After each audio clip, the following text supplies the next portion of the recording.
Hello everyone, স্বাগত আমার চ্যানেলে। আজ এইচএস ফোর্থ সেমিস্টারের একটি চ্যাপ্টার পদার্থের দ্বৈত সত্তা এবং সেই চ্যাপ্টারের কিছু ইম্পর্টেন্ট কোশ্চেন আলোচনা করব। তো এর আগে একটি ভিডিও আপলোড করেছি প্রতিসরণ চ্যাপ্টারের উপর, যেখানেও কিছু ইম্পর্টেন্ট কোশ্চেন আলোচনা করেছি। যারা ওই ভিডিওটি দেখোনি ওটা দেখে নাও। এবং আরও একটা কথা বলতে চাই যে আগের ভিডিও বা এই ভিডিওতে যে ইম্পর্টেন্ট কোশ্চেনগুলো আমি আলোচনা করব তা পিডিএফ আকারে এই ভিডিওর নিচে ডেসক্রিপশনে দেওয়া আছে, অথবা তোমরা টেলিগ্রাম চ্যানেলটি জয়েন করো, নিচে লিঙ্ক দেওয়া আছে। ওই চ্যানেলে গিয়ে তোমরা এই ভিডিও এবং এখানকার যে সলিউশনের যে বোর্ড ওয়ার্ক সেটা পেয়ে যাবে। ঠিক আছে, তো আজকে ভিডিও কোশ্চেনটা ফার্স্টে দেখো। কোশ্চেন দেখে কোশ্চেনগুলো আমরা এখানে সলভ করব। তো এই যে চ্যাপ্টারটি আছে, এই চ্যাপ্টারে বেশিরভাগ ডেরিভেশন ওরকম কিছু নেই, বেশি থিওরি। তো দেখো কোশ্চেনগুলো দেখো। প্রথম 1 নম্বর কোশ্চেনটা দেখো। আমি চেষ্টা করেছি পরপর করে কোশ্চেনগুলোকে রাখা, যাতে ওভারঅল চ্যাপ্টারটাও আমাদের আলোচনা হয়ে যায় এবং যেগুলো ইম্পর্টেন্ট সেগুলো তো আলোচনা হবেই, সেটা ওভারঅল যেন একটা চ্যাপ্টারে ভালো করে একটা আমার আইডিয়া চলে আসে। তো প্রথম কোশ্চেন দেখো, এক সেকেন্ড। দেখো প্রথম কোশ্চেন আছে যে আলোক তড়িৎ ক্রিয়া কাকে বলে। এই যে পদার্থের দ্বৈত সত্তা এবং বিকিরণ যে চ্যাপ্টার আছে, এখানকার প্রথম কোশ্চেন আলোক তড়িৎ ক্রিয়া কাকে বলে। তো এই কোশ্চেনটির প্রথমে আমরা দেখি যে সলিউশনটা কি হবে। আগের মতোই বলছি, প্রপার ডেফিনেশন বই থেকে লিখতে হবে, বই পড়ে ডেফিনেশন প্রপার লিখবে। আমি জিনিসগুলো আলোচনা করব যে কাকে বলে সেটা ব্যাখ্যা করব। দেখো 1 নম্বর কোশ্চেন, ঠিক আছে।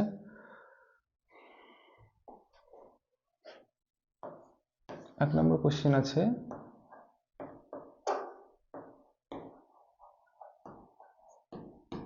আলোক তড়িৎ ক্রিয়া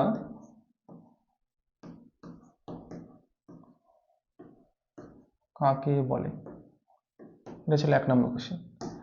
তো এটার ব্যাপারটা বুঝতে হবে। দেখো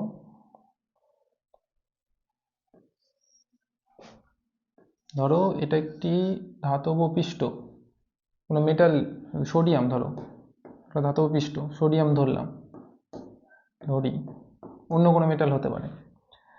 এইবার এই ধাতব পৃষ্ঠের উপর উপযুক্ত কম্পাঙ্কের আলো এসে যদি আপতিত হয়, আলো মানে তড়িৎচুম্বকীয় তরঙ্গ এসে যদি আপতিত হয়, তাহলে দেখা যাবে যে এখান থেকে ইলেকট্রন বেরিয়ে আসে।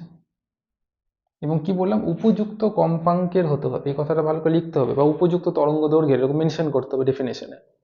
তার ফলে এখান থেকে যে ইলেকট্রন বেরিয়ে আসে, এখান থেকে কি বেরিয়ে আসে, ইলেকট্রন কণা। এই ঘটনাকে বলা হয় আলোক তড়িৎ ক্রিয়া। নামটাকে ভালো করে দেখো, আলোক মানে আলোর সাথে জড়িত, তড়িৎ মানে ইলেকট্রন মানে আধানের সাথে জড়িত, ক্রিয়া তার মানে আলোর জন্য এখানে ইলেকট্রন বেরিয়ে আসছে এবং সেই ইলেকট্রন কাজে লাগিয়ে আমরা একটা সার্কিটে তড়িৎ প্রবাহ তৈরি করতে পারবো। ঠিক আছে, তাই জন্য নামটা এরকম আসে, আলোক তড়িৎ ক্রিয়া।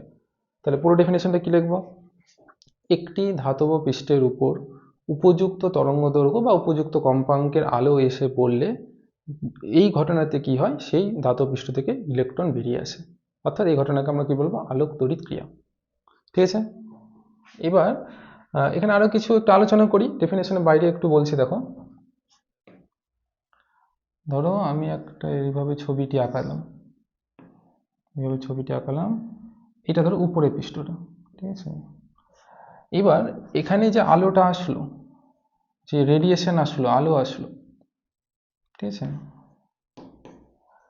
আলো আসলো, তার জন্য ইলেকট্রন বেরিয়ে গেল, তাই তো বললাম এরকম ব্যাপার। তো কোন ইলেকট্রন বের হবে, এই পৃষ্ঠটার কাছাকাছি যে ইলেকট্রনগুলো আছে, মানে ভিতরে যে ইলেকট্রন আছে তাদের নিয়ে কথা বলা হবে না, ঠিক আছে, কিন্তু এই পৃষ্ঠের কাছে, এই যে পৃষ্ঠের কাছে যে ইলেকট্রনগুলো থাকবে, এই ইলেকট্রনগুলো বের হওয়ার কথা বলা হচ্ছে। তার মানে পৃষ্ঠের কাছাকাছি, ঠিক আছে, পৃষ্ঠের কাছাকাছি, এই পৃষ্ঠ যদি আমার হাতের পৃষ্ঠ হয়, এর এইসব জায়গায় যে ইলেকট্রন আছে তারা বেরিয়ে যাচ্ছে, তারা নিচে যেসব ইলেকট্রন আছে ভেতরে তাদের কথা বলা হচ্ছে না। ঠিক আছে, এই গেল হচ্ছে আলোক তড়িৎ ক্রিয়া ব্যাপার। নেক্সট কোশ্চেন, চলো ধীরে ধীরে প্রত্যেকটা কোশ্চেনের সাথে সাথে সব আলোচনা হয়ে যাবে। নেক্সট কোশ্চেন আছে 2 নম্বর কোশ্চেনটা দেখো, এই যে 2 নম্বর, কার্য অপেক্ষক কাকে বলে, এটি কোন বিষয়ের উপর নির্ভর করে। তো প্রথমে কার্য অপেক্ষক বা ওয়ার্ক ফাংশন কাকে বলে, এটি কোন বিষয়ের উপর নির্ভর করে। চলো তাহলে সলিউশনটা দেখা যাক। 2 নম্বর কোশ্চেন,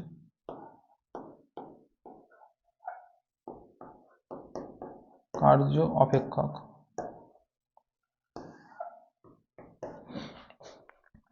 তো আমি এই ছবিটা কি আবার আঁকাচ্ছি, দেখো। ধরো ভেতরের দিকে যে ইলেকট্রন আছে আমি তাদের নিয়ে কিন্তু কথা বলছি না, কিন্তু পৃষ্ঠে যে ইলেকট্রনগুলো আছে, যে এই সব জায়গায় ইলেকট্রন, তাদেরকে নিয়ে কথা বলা হবে। তো কার্য অপেক্ষকটা কি? এই ইলেকট্রনগুলি এই পৃষ্ঠ থেকে বের হওয়ার জন্য যতটুকু ন্যূনতম যতটুকু শক্তি দরকার, সেই শক্তির পরিমাণটাকে বলা হবে কার্য অপেক্ষক। মানে ধরো যে এখানে যে ইলেকট্রনটা, ধরো এখানে একটা ইলেকট্রন আছে, এই ইলেকট্রনটা এখান থেকে বের হওয়ার জন্য এখান থেকে বের হয়ে পৃষ্ঠের উপর আসতে, ধরো দূরে কোথাও না, পৃষ্ঠের উপরেই আসতে। ধরো এখান থেকে ইলেকট্রনটা বের হয়ে পৃষ্ঠের উপর আসতে, মানে পৃষ্ঠের বাইরে আসতে। ধরো ওর শক্তি লাগলো হচ্ছে, আমি বললাম একটা উদাহরণ হিসেবে 10 ইলেকট্রন ভোল্ট। তাহলে কার্য অপেক্ষক কি বলবো? 10। তাহলে তাহলে একটা ধাতব পৃষ্ঠের জাস্ট নিচে যে ইলেকট্রনগুলো আছে, সেই ইলেকট্রনগুলো ধাতব পৃষ্ঠের বাইরে আসতে ন্যূনতম যত যত যে যে পরিমাণ শক্তিটা দরকার, সেই শক্তিটার পরিমাণই হবে কার্য অপেক্ষক। তো এবার এই যে কার্য অপেক্ষকে যে শক্তিটা মাপা হয়, সেই শক্তিটি হচ্ছে ইলেকট্রন ভোল্ট এককে মাপা হয়। ইলেকট্রন ভোল্ট এককে মাপা হয়। তাহলে আর ভালো করে শোনো কি বললাম, ডেফিনেশনটা যেটা বলছি, একটা ধাতব পৃষ্ঠের কাছাকাছি যে ইলেকট্রনগুলো আছে, সেই ইলেকট্রনগুলো ধাতব পৃষ্ঠের বাইরে আসতে ন্যূনতম যে পরিমাণ শক্তি ওর দরকার, তাই হবে কার্য অপেক্ষক। এবং এই কার্য অপেক্ষকের মান এই পদার্থের প্রকৃতির উপর নির্ভর করে। মানে সোডিয়ামের জন্য কার্য অপেক্ষক যা হবে, পটাশিয়ামের জন্য অন্য কিছু। কোশ্চেন আছে, ঠিক আছে। তো 3 নম্বর কোশ্চেনটা দেখো, নিবৃত্তি বিভব বলতে কি বোঝায়, এই সম্পর্কে এবার আসবো।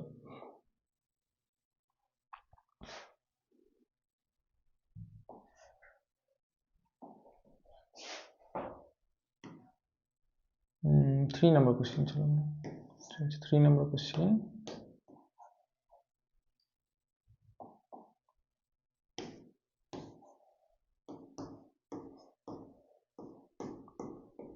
নিবৃত্তি বিভব বা স্টপিং পোটেনশিয়াল, ঠিক আছে। তো এই নিবৃত্তি বিভব টপিকটা আসার আগে আগে একটা ছবি আগে দেখবো, মানে ছবিতে আগে জিনিসটা বুঝবো, তারপর নিবৃত্তি বিভবের সংজ্ঞাটা আমি বলবো কি হবে। একটা ছবি দেখো, এইটা একটি প্লেট, মেটাল প্লেট, এখানে আর একটি মেটাল প্লেট আছে, এদের সাথে ব্যাটারি যুক্ত আছে, এদিকে মাইনাস, এদিকে প্লাস। এখানে একটি রোধ আছে, ভ্যারিয়েবল রোধ, তবে এদিকে যুক্ত আছে।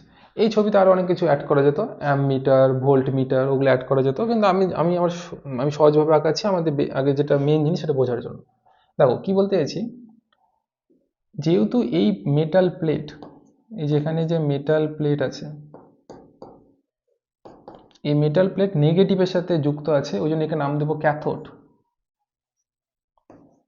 ক্যাথোড। আর এই মেটাল প্লেটটা পজিটিভের সাথে যুক্ত আছে, এই যে ব্যাটারি পজিটিভের সাথে, একে নাম দেবো অ্যানোড। ঠিক আছে, ভালো কথা। এবার এখানে হচ্ছে যে মেটালটা আছে, এটা হচ্ছে ফটো সেন্সিটিভ, অর্থাৎ এর উপর আলো এসে যেই পড়বে এখানে আলোক তড়িৎ ক্রিয়া ঘটবে, অর্থাৎ এখান থেকে ইলেকট্রন বের হবে। এবার ইলেকট্রন তো বের হলো এখান থেকে, কিন্তু ইলেকট্রনটা তো আবার যাবে কোথায়, এটা হচ্ছে কোশ্চেন। দেখো এবার যেহেতু এই প্লেটটাকে পজিটিভ রাখা হয়েছে, অর্থাৎ পজিটিভের সাথে যুক্ত, তার মানে এখানকার বিভবটা হচ্ছে উচ্চ বিভব, এটা পজিটিভে আছে। এবার এই পজিটিভ প্লেট কি করবে, ইলেকট্রনগুলো এদিকে টানবে, এদিকে পুল করবে, তাহলে ইলেকট্রনগুলো এদিকে যেতে শুরু করবে। একটা তো ইলেকট্রন যাবে না, কয়েক কয়েক কোটি কোটি ইলেকট্রন যাবে এদিকে। তো এটা একটা ছবিতে বোঝানো হচ্ছে, ইলেকট্রন এদিকে যাওয়া শুরু করবে। তাহলে এই দিকে সার্কিটে আমরা কিভাবে একটা ইলেকট্রনের ফ্লো পাবো, ইলেকট্রনের ফ্লো পাবো।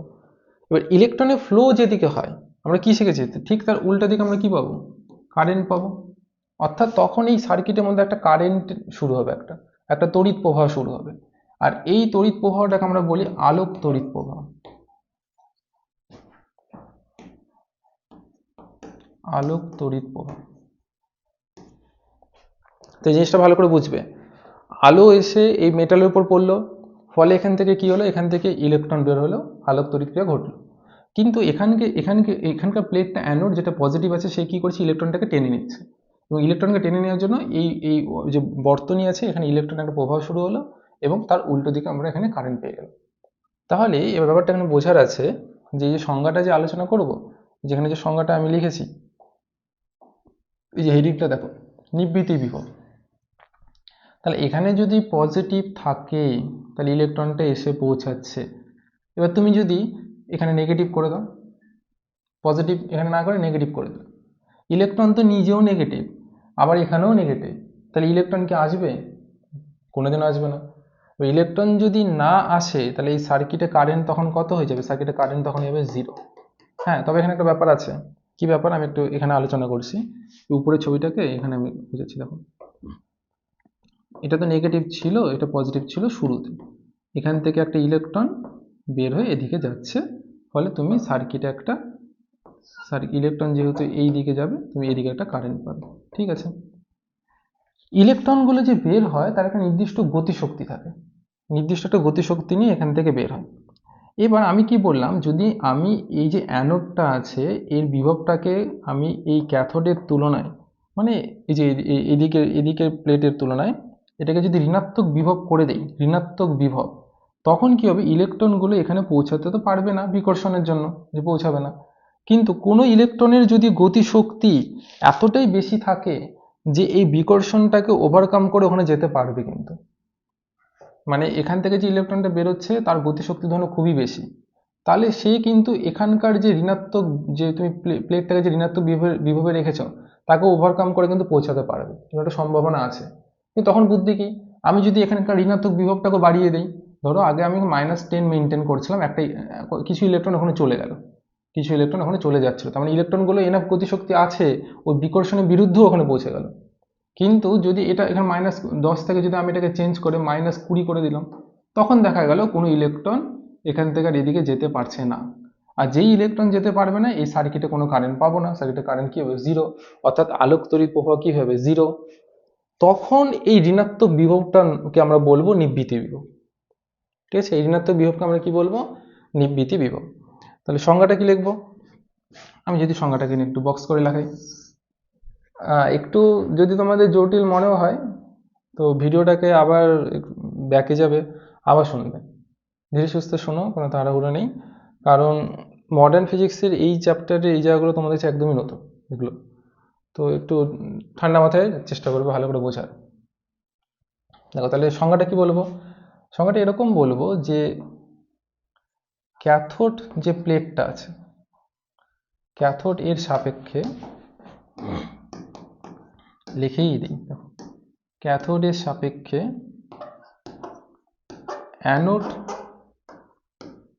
অ্যানোডকে যে ঋণাত্মক, মাথায় রাখতে হবে ধনাত্মক না কিন্তু, ঋণাত্মক বিভবে রাখলে, অবশ্যই বই পড়বে, কিন্তু বই যে সময় দিয়ে পড়ে সেই আসলে বুঝবে। আচ্ছা, ক্যাথোডের সাপেক্ষে অ্যানোডকে যে ঋণাত্মক বিভবে রাখলে আলোক তড়িৎ প্রবাহ শূন্য হবে, তা হলো, অর্থাৎ তা বলতে চাইছে এই যে ঋণাত্মক বিভবটা, এই ঋণাত্মক বিভবকেই, আচ্ছা লিখি, ওই বিভবকে লিখি, বেশি বেটার হবে, রাখলে আলোক তড়িৎ প্রবাহ শূন্য হবে, এবং এই বিভবকে নিবৃত্তি বিভব বলে।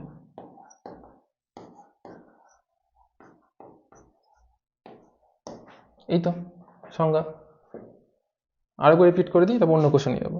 তাহলে কি বললাম, এই যে ক্যাথোড যেটা ব্যাটারি নেগেটিভের সাথে যুক্ত, এর সাপেক্ষে, ঠিক আছে, এই অ্যানোড প্লেটকে যে ঋণাত্মক বিভবে রাখলে ইলেকট্রনগুলো আর পৌঁছাতে পারবে না ওদিকে, ফলে সার্কিটে কারেন্ট পাবো না, অর্থাৎ আলোক তড়িৎ প্রবাহ শূন্য হয়ে যাবে। তখন এই এখানকার ঋণাত্মক এই বিভবটাকে আমরা বলবো নিবৃত্তি বিভব। এটা হচ্ছে নিবৃত্তি বিভবের সংজ্ঞা। এটা পরীক্ষার জন্য ইম্পর্টেন্ট কিন্তু।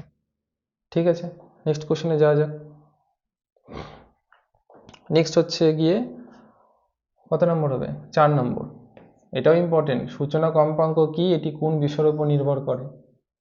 এটা ভালো ইম্পর্টেন্ট। মানে এই 4টি জিনিস মাথার মধ্যে ভালো করে আগে নিতে হবে, 4টি সংজ্ঞা, তারপরে একটু অ্যাডভান্স যেতে পারবো। ঠিক আছে, তো 4টি সংজ্ঞা ভালো করে বুঝবে, তারপর আবার পরে কোশ্চেনগুলো বোঝার চেষ্টা করবে। ঠিক আছে, তো চলো, সূচনা কম্পাঙ্ক কি এবং এটি কোন বিষয়ের উপর নির্ভর করে?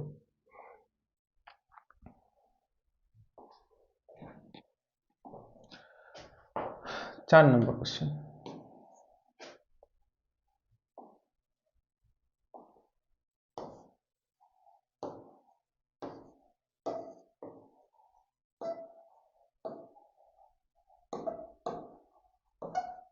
সূচনা কম্পাঙ্ক।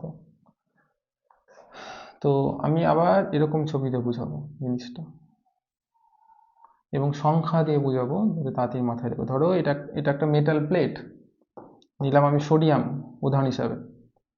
এবার এর উপর একটি আলো এসে পড়ল, যে আলোটির কম্পাঙ্ক আমি ধরলাম μ1, কিন্তু দেখা গেল যে এখান থেকে কোনো ইলেকট্রন বের হলো না। আমি ক্রস দিলাম, ইলেকট্রন বের হলো না, ক্রস। কিন্তু সেম সোডিয়াম, হ্যাঁ ওই সোডিয়াম মেটালটাই আছে, সোডিয়াম মেটালটাই আছে, এর উপর একটি আলো এসে পড়ল এবং সেই আলোটার কম্পাঙ্ক হচ্ছে μ2, যার ফলে দেখা গেল যে আলোক তড়িৎ ক্রিয়াটা ঘটেছে এবং ইলেকট্রনটা মানে এই মেটাল থেকে বেরিয়ে মেটালের তলের উপর আছে, মানে মেটাল থেকে বেরিয়ে অন্য কোনো দিকে গেল না, ধরো মেটাল থেকে জাস্ট বের হলো। তো আমি আপাতত এরকম দিয়ে বোঝাচ্ছি যে ইলেকট্রনটা বের হলো, রাইট দিলাম। তাহলে প্রথম কেসটাতে কি হলো, এখানেও সোডিয়াম মেটাল, সেম মেটাল, এখানে μ1 কম্পাঙ্কে আলো আসাতে কোনো ইলেকট্রন বের হলো না, কিন্তু এখানে μ2 কম্পাঙ্কে আলো আসাতে এখানে ইলেকট্রন বের হলো। তাহলে ব্যাপারটা ভালো করে বুঝো, এই কম্পাঙ্কে আলোর জন্য ইলেকট্রন বের হচ্ছে না, কিন্তু এর জন্য বের হলো। তার মানে এই যে কম্পাঙ্কটা, এই যে μ2 কম্পাঙ্কটা, এর স্পেশাল কিছু ব্যাপার আছে যার জন্য ইলেকট্রন বেরোতে সক্ষম হলো। তাহলে এই কম্পাঙ্ককেই বলা হবে কি, সূচনা কম্পাঙ্ক। এবং অবশ্য ডেফিনেশনটা আর একটু ব্যাপার আছে, কিন্তু এই বেসিক আগে এই লেভেলটাকে বোঝো যে এই কম্পাঙ্কের জন্য ইলেকট্রন বের হতে পারছে। তো প্রথমে আগে মাথায় ঢোকাও যে এমন কম্পাঙ্ক যার জন্য ইলেকট্রন বের হতে পারবে। এবার আর একটু ডেফিনেশনের ব্যাপারটা আরো ডিটেলসে যাই। এবার বলা হচ্ছে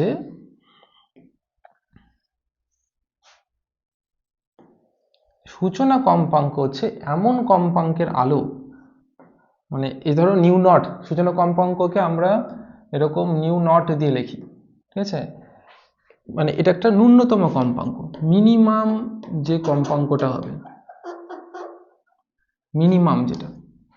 তো ন্যূনতম যে কম্পাঙ্কের আলো এসে পড়ার ফলে শুধুমাত্র ইলেকট্রনের নিঃসরণ হবে, কিন্তু ইলেকট্রনটার মধ্যে কোনো গতিশক্তি থাকবে না। অর্থাৎ ধরো এই ছবিতে বোঝাচ্ছি এইভাবে, এখানকার যে এর ভেতরে একদম একদম এই তলটার নিচে যে ইলেকট্রনটা আছে, এই যে ইলেকট্রনগুলো যে আছে জাস্ট তলটার এখানে যে ইলেকট্রনটা আছে এইসব জায়গায়, সেই ইলেকট্রনটা শুধু বের হবে, ইলেকট্রনটা কোনো দিকে চলে যেতে পারবে না। তাহলে ন্যূনতম যে কম্পাঙ্কের আলো এসে আপতিত হওয়ার ফলে আলোক তড়িৎ ক্রিয়া ঘটে, অর্থাৎ ইলেকট্রন নিঃসরণ শুরু হয়, জাস্ট শুরু হয়, সেই কম্পাঙ্ককে আমরা বলবো সূচনা কম্পাঙ্ক। এটার সংজ্ঞাও কিন্তু ইম্পর্টেন্ট, তোমাদেরকে এটা রেডি করতে হবে। তারই সাথে একটা কোশ্চেন ছিল যে এটা কোন বিষয়ের উপর নির্ভর করে। এটাও নির্ভর করে পদার্থের প্রকৃতির উপর, বা পদার্থের নেচার, প্রকৃতি যা বলবে, পদার্থের প্রকৃতির উপর, প্রকৃতির উপর নির্ভর করে।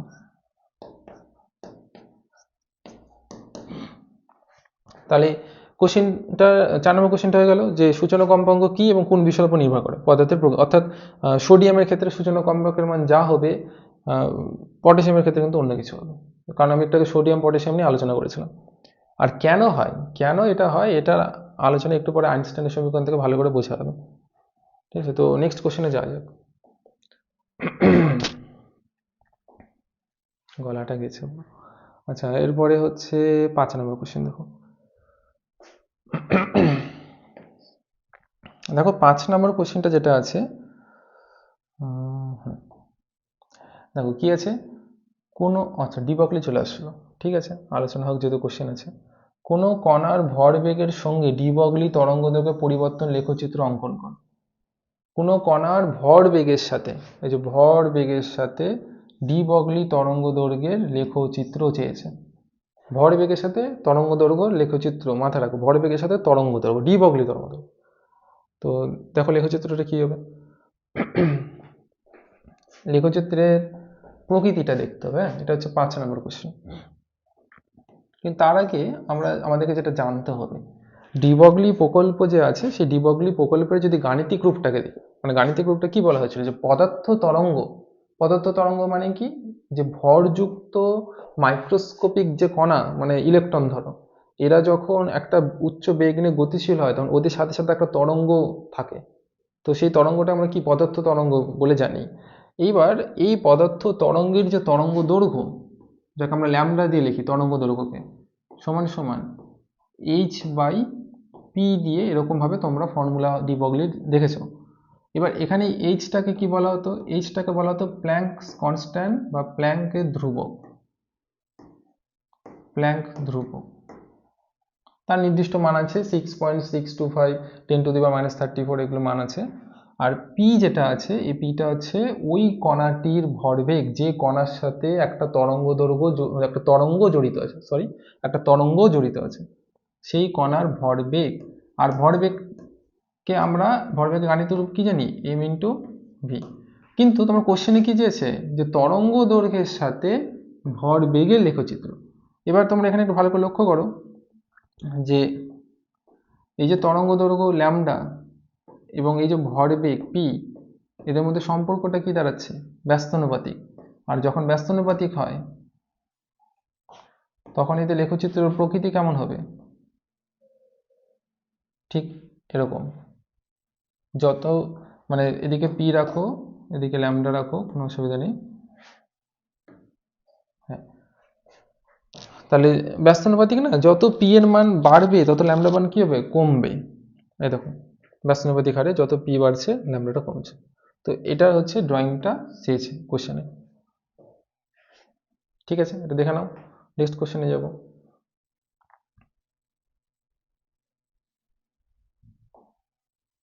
চলে আসি 6 নম্বর কোশ্চেন। দেখো 6 নম্বর কোশ্চেনটা কি বলেছে, যে ডেভিসন জার্মান পরীক্ষার সিদ্ধান্ত উল্লেখ করো। এই যে 6 নম্বর সিদ্ধান্ত, মানে বলতে চেয়েছে যে মানে পরীক্ষাটার শেষে কি কনক্লুশন দাঁড়ালো, মানে কি ওনারা ডিসিশন নিল যে পরীক্ষার রেজাল্ট এটা হবে। তো সেটা চেয়েছে সিদ্ধান্ত। তো দেখো সিদ্ধান্তটা কি হয়, আমি লিখছি এখানে 6 নম্বর কোশ্চেন।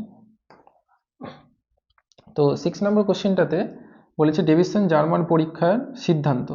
তো সিদ্ধান্ত এটাই, যে ডেভিসন জার্মান পরীক্ষা জানা গেছে যে পদার্থ তরঙ্গের অস্তিত্ব, পদার্থ তরঙ্গের অস্তিত্ব মানে, হ্যাঁ, পদার্থ তরঙ্গ বলে কিছু একটা হয়, এরকম ব্যাপার, অস্তিত্ব জানা যায়। তো পদার্থ তরঙ্গের অস্তিত্ব যেহেতু জানা যায়, তাহলে এখান থেকে বলা যেতে পারে যে এই পরীক্ষার মাধ্যমে ডি বগলি যে প্রকল্প বলা হতো, ডি বগলি, ঠিক আছে, মানে ডি বগলি প্রকল্পের যে গাণিতিক রূপ কি ছিল, ল্যামডা ইকুয়ালস টু h/p, এটা যে সঠিক, এটাও প্রমাণ হলো ডিভিশন জার্মানে। মানে পদার্থ তরঙ্গ অস্তিত্ব জানা গেল, এবং ডি বগলি প্রকল্পের যে ল্যামডা ইকুয়ালস টু h/p, যে এই ফর্মুলাটা ডি বগলি দিয়েছিলেন, যে তরঙ্গ দৈর্ঘ্যের সাথে ভরবেগের একটা সম্পর্ক আছে, অর্থাৎ তরঙ্গ ধর্ম আর কণা ধর্ম এরা পরস্পর যে জড়িত, এটা ধরে না বলেছে যে একই কয়েনের হচ্ছে দুদিক, এরকম ব্যাপার, ঠিক আছে। তো ওই ব্যাপারটা প্রমাণিত হলো ডেভিসন জার্মানে। তো তোমরা লিখবাটা কি পরীক্ষায় এই কোশ্চেন এসে লিখবে কি, তোমরা লিখবে যে ডেভিসন জার্মানের পরীক্ষা থেকে জানা যায় পদার্থ তরঙ্গের অস্তিত্ব সম্পর্কে, ঠিক আছে, এটা তোমরা উল্লেখ করে দিবে। এবং যদি আরো একটু লিখতে চাও তো লিখবে যে ডি বগলি প্রকল্প, মানে যেটা যিনি উনি দিয়েছে সেটাও প্রমাণিত হয়। এইভাবে তোমরা লিখতে পারো। ঠিক আছে, তো 6 নম্বর হয়ে গেল। নেক্সট কোশ্চেন, যত কোশ্চেন সবই দেখবে এই ডেফিনেশন বা থিওরি এগুলো টাইপের, ঠিক আছে এখানে। আচ্ছা, এরপরে হচ্ছে নেক্সট যেটা কোশ্চেন আছে,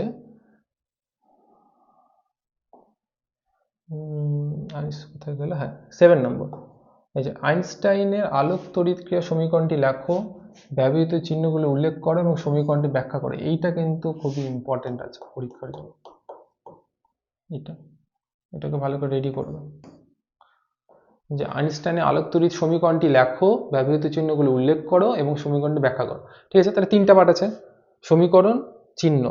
ঠিক আছে, একটা তো সমীকরণ লিখতে বলেছে, সেই চিহ্নগুলো উল্লেখ করব এবং সমীকরণটার কি গুরুত্ব, সমীকরণ থেকে কি জানা যায়, বা আইনস্টাইন ওই সমীকরণটা দিল কি এমন মানে উনি ব্যাখ্যার মাধ্যমে সমীকরণটার রূপটা নিয়ে আসলো, সেটা আমরা দেখব।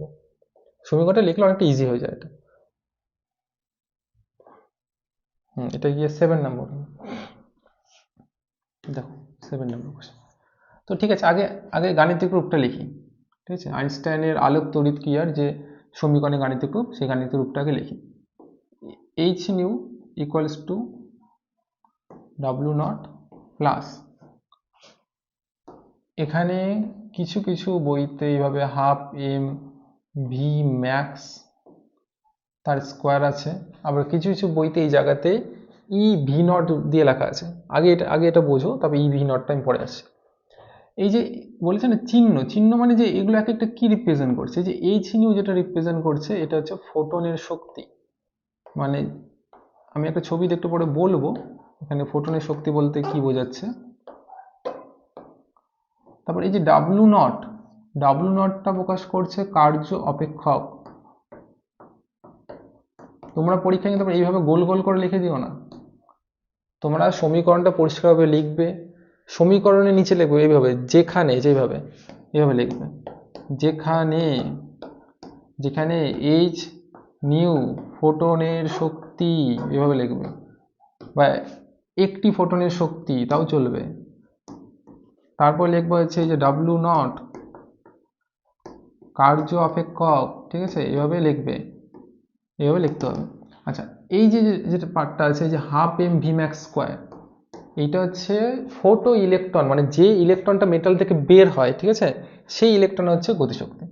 তাহলে আমি বলতেই পারি এইভাবে, ফোটো ইলেকট্রনের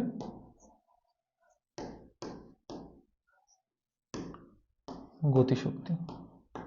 আচ্ছা, একটা ছবি দিয়ে বোঝাই ব্যাপারটা, হ্যাঁ, জিনিসটা কি বলতে চাইছে, এবং তার সাথে আইনস্টাইনের ওই ব্যাখ্যাটা হয়ে যাবে।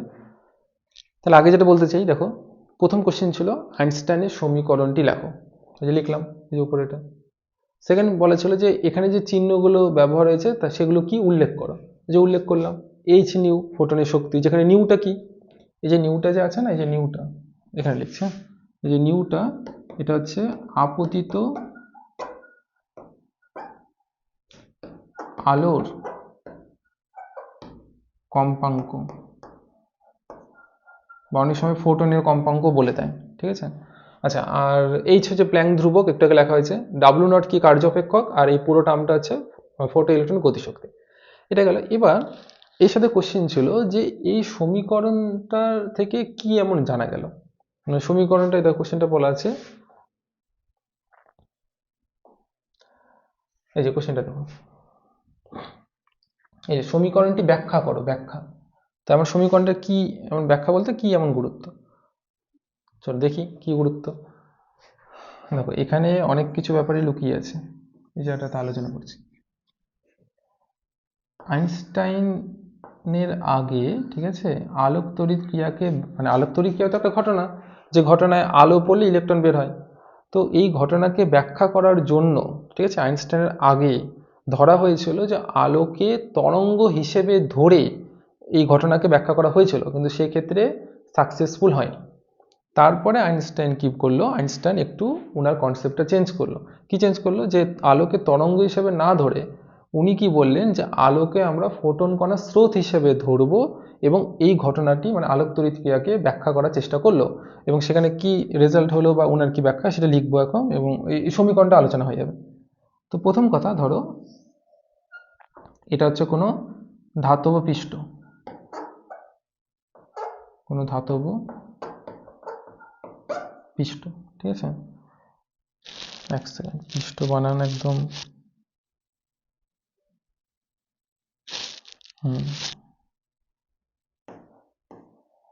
এবার ঠিক আছে। এইবার এখানে আলো এসে আপতিত হলো, এবার ওনার বক্তব্য, আলোকে আমরা এখানে তরঙ্গ হিসেবে ধরবো না, আলো মানে আমরা ধরবো ফোটন কণা, এরকম ভাবে ধরো ফোটন কণা, এগুলো এক একটা ধরো ফোটন কণা, এই ফোটন কণাগুলো আসছে এবং এই এক একটা ফোটনের শক্তি উনি বললেন এইচ নিউ। তাহলে আলোকে উনি ধরলেন ফোটন কণার স্রোত, আর এক একটি ফোটনের শক্তি হচ্ছে এইচ নিউ। এটা কে বলেছিল? Max Planck. যে এক একটা ফোটন, এনার্জি প্যাকেট, ওগুলো ব্যাপার আসছে না, তো এক একটা ফোটনের শক্তি হচ্ছে এইচ নিউ।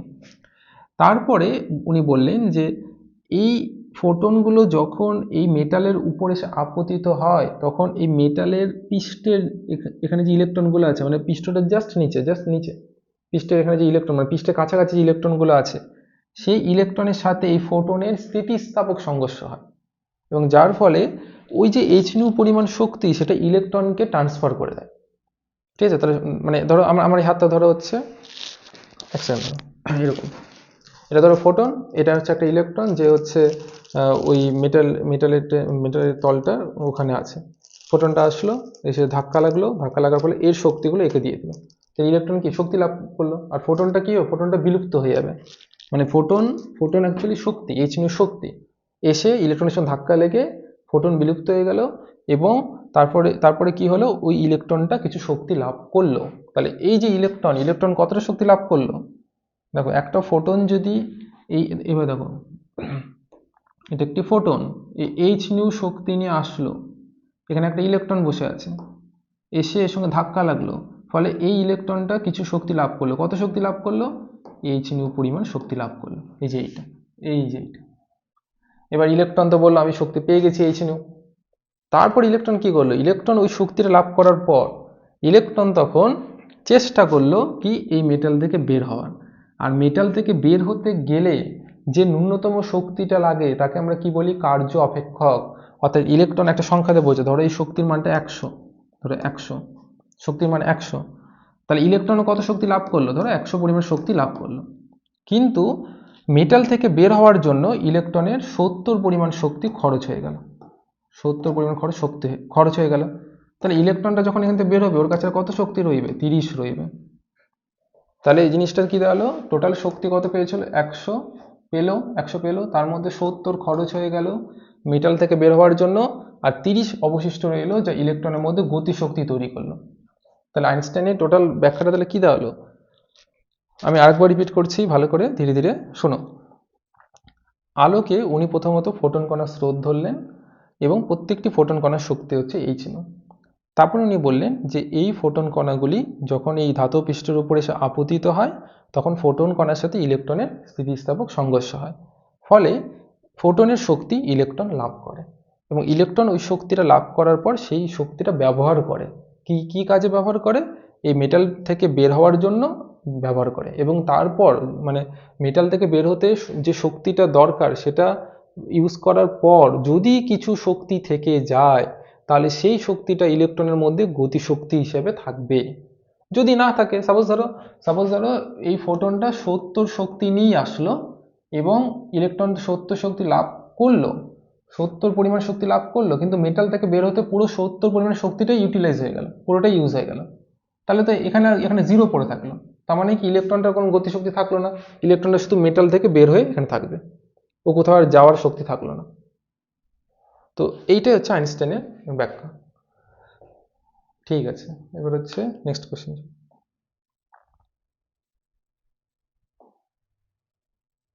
এবার নেক্সট কোশ্চেন যেটা আছে, এক সেকেন্ড, হ্যাঁ হ্যাঁ এটা দেখো, এটাও ইম্পর্টেন্ট, অনেক ইম্পর্টেন্ট কোশ্চেনগুলি আমি টুকেছি, মানে যেগুলো আসছে প্লাস আসার সম্ভাবনা আছে। দেখো, ডি বগলির প্রকল্পটি লেখো এবং একটি ফোটনের ডি বগলি তরঙ্গদৈর্ঘ্য 80 মাইলে প্রতিষ্ঠা করা হয়। এটা একটু ক্যালকুলেশন আছে, যে এই পার্টটা ক্যালকুলেশন, কিন্তু তার আগে ডি বগলি প্রকল্পটি লেখো, এটাকে ভাষাতে লিখতে হবে, ওটা আলোচনা করব আর তারপরে ক্যালকুলেশনটা দেখাবো, ঠিক আছে?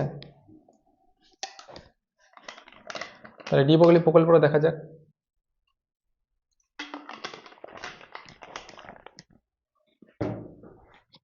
8 নম্বর কোশ্চেন।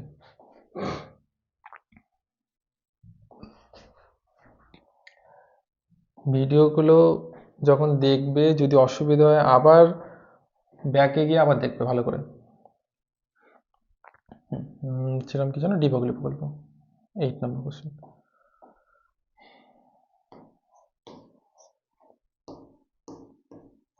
পরে একটা ভিডিও দিব যে পরীক্ষার খাতায় কিভাবে কি লিখবে, যাতে মিনিমাম যে ক্রাইটেরিয়া অনুযায়ী লিখতে হবে যেন নাম্বার ঠিকঠাক আসে। যে ছবি কোথায় আঁকাবে, কিভাবে কি করবে, মার্জিনটা রাফ কোথায় করবে। ঠিক আছে, তাহলে ডিবাগলি প্রকল্প দেখো, মানে তোমাকে ভাষায় লিখতে হবে, আমি গাণিতিক রূপটা দিয়ে বুঝাচ্ছি কিভাবে লিখবা।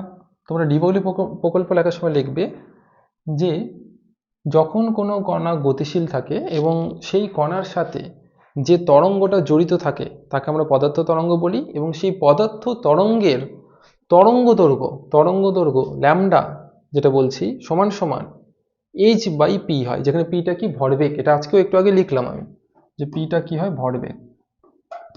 এটা কি ভাষায় তোমাকে লিখতে হবে। আর এই ল্যামডাটা পদার্থ তরঙ্গের তরঙ্গদৈর্ঘ্য, পদার্থ তরঙ্গ মাথা রাখবা, তড়িৎচুম্বকীয় তরঙ্গ না কিন্তু, পদার্থ তরঙ্গের তরঙ্গদৈর্ঘ্য।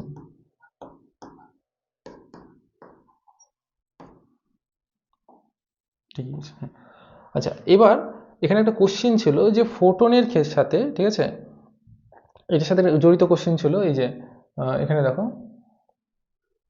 একটি ফোটনের ডিবগলি তরঙ্গদৈর্ঘ্যের রাশিমালা প্রতিষ্ঠা কর। তো ফোটনের ডিবগলি তরঙ্গদৈর্ঘ্য, এই যে এটা ফোটনের ডিবগলি তরঙ্গদৈর্ঘ্যের রাশিমালা। চলো দেখা যাক, এটা একটা ক্যালকুলেশন আছে, আমি এখানে করছি। দেখো একটি ফোটনের শক্তি কি আগে লিখি।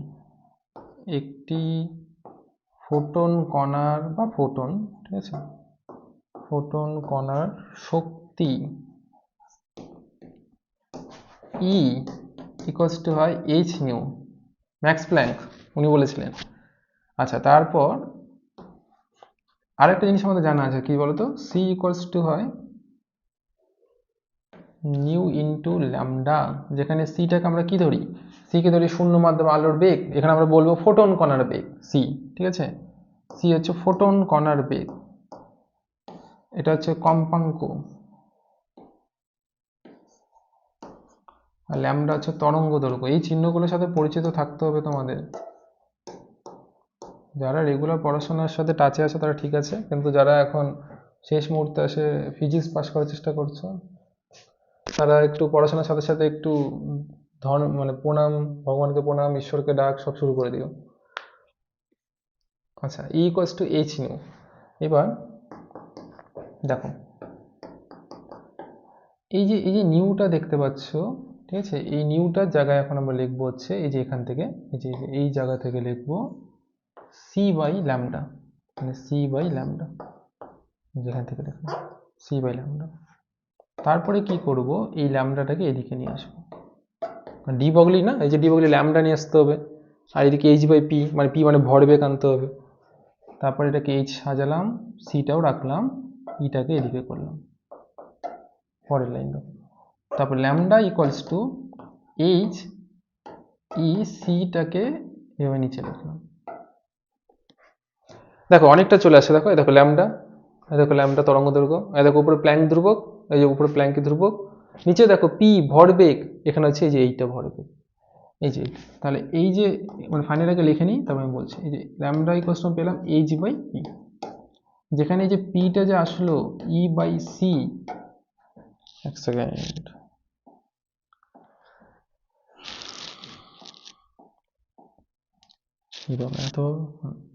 এই যে ই বাই সি এইটাই হচ্ছে ফোটনের ভরবেগ, ঠিক আছে, এটাই হচ্ছে ফোটনের ভরবেগ।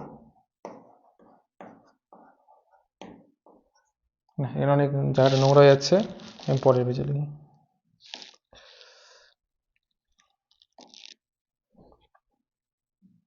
পরে ভেজে লিখছি, কোনো চাপ নেই। এই যে ই বাই সি সেটাকে হচ্ছে পি ধরলাম, এই পিটাই হচ্ছে ভরবেগ, ফোটনের ভরবেগ। কি হলো,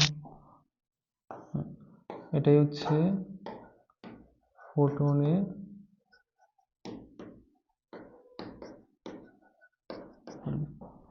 তো এই তো হয়ে গেল প্রমাণ।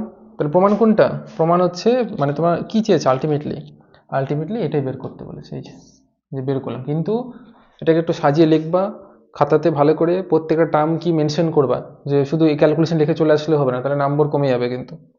তখন তোমার বক্তব্য এরকম হবে যে আমি তো 35 অ্যান্সার করে আসছি, আমি 28 কীভাবে পেয়ে গেলাম। তো ওরকম বক্তব্য যেন না থাকে, ওই জন্য এখানে এগুলো সব ডিটেলস লিখে আসবো। ঠিক আছে, তো এটা কমপ্লিট হলো 8 নম্বর। চলো 9 নম্বরে। 9, হ্যাঁ 9 নম্বরটা ভালো কোশ্চেন আছে একটু দেখো। 9-এ কি বলেছে যে এতগুলো কালার আছে, ওই জন্য কালার চুজ করতে মাঝে মধ্যে ভালো লাগে আমার। কালার চুজ করতে গিয়ে আবার ডাউট হয়েছে কোনটা নিব আর কোনটা নিব না। আচ্ছা, এক্স রশ্মি উৎপাদন ও আলোক তড়িৎ ক্রিয়ায় ইলেকট্রন নিঃসরণ পরস্পর বিপরীত ঘটনা। দেখো প্রথমটা এক্স রশ্মি উৎপাদন, এটা একটা পার্ট, আর আলোক তড়িৎ ক্রিয়ায় ইলেকট্রন নিঃসরণ এটা একটা পার্ট। এই দুটো নাকি বলেছে বিপরীত ঘটনা, এটাকে ব্যাখ্যা করতে হবে। এক্স রশ্মি উৎপাদন একটা ঘটনা, আলোক তড়িৎ ক্রিয়া অন্য একটা ঘটনা, এবং এরা নাকি বলে বিপরীত ঘটনা। তো দেখি চলো কিরকম বিপরীত ঘটনা। 9 নম্বর কোশ্চেন।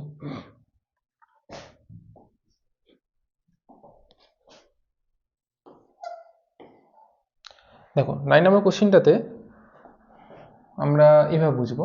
এখানে একটা ছবি দাও, ঠিক আছে। ধরো এটা একটা metal plate, metal plate, metal plate. এবার এর উপর যদি আলো এসে আপতিত হয়, আলো মানে ফোটন কণা স্রোত যদি আপতিত হয়, নির্দিষ্ট কম্পাঙ্কের আলো, দেখা গেল এখান থেকে ইলেকট্রন বেরিয়ে আসলো, তাহলে এই ঘটনাকে আমরা কি বলবো? ঘটনাকে বলবো আলোক তড়িৎ ক্রিয়া। অর্থাৎ যেখানে কি হলো, আলো এসে পড়লো, ইলেকট্রন বেরিয়ে আসলো। বাহ, খুব ইন্টারেস্টিং। এইবার তো পাশে দেখো, এইখানেই তো এবার আসল ব্যাপার আছে। ধরো এটাও একটা মেটাল প্লেট, মেটাল প্লেট, কিন্তু এখানকার ঘটনাটা একটু উল্টো হলো। কিরকম? এখানে উচ্চ বেগ সম্পূর্ণ ইলেকট্রনকে পাঠানো হলো। উচ্চ বেগ সম্পূর্ণ মানে মানে বেশি গতিশক্তি নিয়ে যাচ্ছে। লিখি উচ্চ বেগ সম্পূর্ণ ইলেকট্রন, অর্থাৎ গতিশক্তি বেশি। মানে ওটা কিরকম রেঞ্জে থাকে? ধরো কিলো ইলেকট্রন ভোল্টের রেঞ্জে থাকবে, কিলো ইলেকট্রন ভোল্ট বা আরো বেশি বেশি রেঞ্জে থাকবে, আরো বেশি। কিরকম? মানে ধরো 30, 35, 40 কিলো ইলেকট্রন ভোল্ট বা আরো বেশি হতে পারে। তো এরকম উচ্চ বেগ সম্পূর্ণ ইলেকট্রনকে এই মেটালের দিকে পাঠানো হচ্ছে, গিয়ে এখানে ধাক্কা লাগলো। ধাক্কা লাগার ফলে দেখা গেল এখান থেকে একটা তড়িৎ চুম্বকীয় তরঙ্গ অর্থাৎ এক্স রশ্মি বেরিয়ে আসলো। এবার এক্স রশ্মি মানে কি? এক্স রশ্মি মানে তড়িৎ চুম্বকীয় তরঙ্গ, আর যে কোনো তড়িৎ চুম্বকীয় তরঙ্গ হচ্ছে ফোটন কণার স্রোত। ঠিক আছে, বোঝা গেল ব্যাপারটা? তাহলে এটা এটা তাহলে কি জিনিস? তার মানে আমি বলতে পারি ফোটন কণা বেরিয়ে আসলো। জিনিসটা ভালো করে দেখো, এখানে আলো, আলো মানে ফোটন কণা, ঠিক আছে, ফোটন কণা মানে ফোটন আসার ফলে ইলেকট্রন বের হলো। এখানে আবার উল্টো, ইলেকট্রন দেওয়ার ফলে ফোটন বেরোচ্ছে। এক্স রশ্মি মানে কি? তড়িৎচুম্বকীয় তরঙ্গ মানে ফোটন কণার স্রোত। তাহলে তাহলে বিপরীত ঘটনাই তো হলো না, বিপরীত হলো। এখানে হচ্ছে ফোটনের জন্য ইলেকট্রন, এখানে ইলেকট্রনের জন্য ফোটন। তাহলে এইটা গেল আলোক তড়িৎ ক্রিয়া। দেখো বেশি জটিল করে কিছু লিখতে হবে না, এরকম সহজভাবে জিনিসগুলোকে তুলে ধরবা, খাতাটা পরিষ্কার রাখবা, দেখবা নাম্বার এমনি ক্যারি করবে।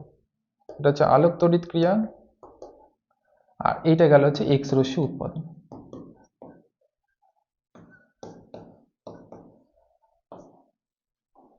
তো এই তো বিপরীত ঘটনা। খুব সুন্দর কোশ্চেন। এরকম কোশ্চেন হলে দেখো ছবি দেখে সুন্দর বোঝানো গেল, অ্যান্সারটা ভালো হলো, খুব সুন্দর। হুম, সুন্দর তো বটে। এবার হচ্ছে 10 নম্বর কোশ্চেন দেখো। সুন্দর বেশি বললেই এদের মনোযোগ অন্যদিকে। 10 নম্বর, বারবার এই কালারের জিনিসটা উল্টা পাল্টা আছে। হ্যাঁ ঠিক আছে, হ্যাঁ এটা তো আরো ভালো কোশ্চেন। এবার না মজা আসবে। দেখো, একই বিভব প্রভেদের মধ্যে দিয়ে, ভালো করে বোঝো, একই বিভব মাথার মধ্যে ছাপে, যেন জিনিসগুলো ভালো করে ছেপে নাও। একই বিভব প্রভেদের মধ্যে দিয়ে একটি প্রোটন প্রোটন আর একটি আলফা কণা কে ত্বরান্বিত করা হলো। ত্বরান্বিত করা মানে কি? মানে প্রোটন আর ইলেকট্রনের উপর, সরি ইলেকট্রন না, প্রোটন আর আলফা, প্রোটন আর আলফার উপর হচ্ছে বল প্রয়োগ করা হয়েছে, যার ফলে ওদের ওদের ওদের বেগ বেড়েছে। ঠিক আছে, ত্বরান্বিত করা হলো। বলেছে দুটির মধ্যে কোনটি ডি বগলি তরঙ্গ দৈর্ঘ্যের মান বেশি হবে আর গতিশক্তি কম হবে। কোশ্চেনটা ভালো করে দেখো। তাহলে একটা বলেছে হচ্ছে প্রোটন কণা, একটা কি বলেছে আলফা কণা। বিভব প্রভেদ সেম রেখেছে, কিন্তু আমি এটা কোশ্চেনটা সলভ করার আগে না, আগে প্রোটন আর আলফার কিছু বৈশিষ্ট্য আগে দেখবো, তারপর কোশ্চেনে সলভ করবো। তারপর বলেছে যে এই দুটির মধ্যে কোনটি ডি ব্রগলি তরঙ্গ দৈর্ঘ্য মান বেশি হবে আর গতিশক্তি কম। চলো দেখা যাক কি দাঁড়ায় রেজাল্ট।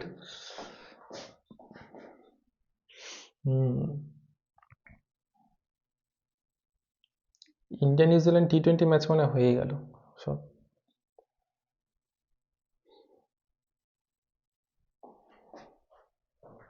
আরে পড়ার মধ্যে ক্রিকেট একটু আলোচনা করতে হয়, ক্রিকেটের মধ্যে প্রচুর ফিজিক্স আছে, ফিজিক্স ছাড়া চলবে নাকি?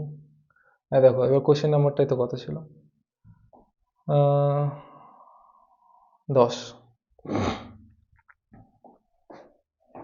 দেখো 10 নম্বর কোশ্চেন। প্রথমত আগে একটা আলফা কণা আর এদিকে বলেছে প্রোটন, আগে এদের ব্যাপারটা বোঝো, তারপর আমি আগে কোশ্চেনটা তারপর সলভ করব। প্রথমে আগে আধান নিয়ে আলোচনা করি, আধান, ঠিক আছে, মানে আমার দরকার এখানে আলফা কণার আধান হয় পজিটিভ, কিন্তু সেটা হয় +2e। ই মানে হচ্ছে 1.6 10⁻⁻19 লিখে দিচ্ছি কুলম, আর প্রোটনের আধান হয় শুধু প্লাস, যেখানে ই এর মান হচ্ছে 1.6 × 10⁻⁻19 কুলম। তারপর চলে আসো ভর। আলফা কণার ভর প্রোটনের ভরের 4 গুণ হয়। দেখো এইভাবে মানে আমরা যদি এই যে 4 গুণ এগুলো ব্যাপারগুলো জানি, যে আধান দ্বিগুণ, তাহলে অনেক অঙ্ক করতে সুবিধা হয় এবং তাড়াতাড়ি হবে, ঠিক তো হতেই হবে। আর এদিকে প্রোটনের ভর আমরা এমপি দিয়ে লিখলাম, যেখানে এমপিটা হচ্ছে প্রোটনের ভর, প্রোটনের ভর। তো এই জিনিসটা যদি মাথার মধ্যে থাকে তবে অনেক এই ধরনের কোশ্চেন তাড়াতাড়ি সলভ হবে, আদারওয়াইজ তুমি সলভ করতে পারবে না। তো এবার কোশ্চেনটাতে আসি এবার, ঠিক আছে, কোশ্চেনটা দেখো। ধরো আমি দুটো প্লেট আঁকলাম বোঝার সুবিধার জন্য, এই দুটি প্লেটের মধ্যে বিভব প্রভেদ হচ্ছে আমি ভি রাখলাম।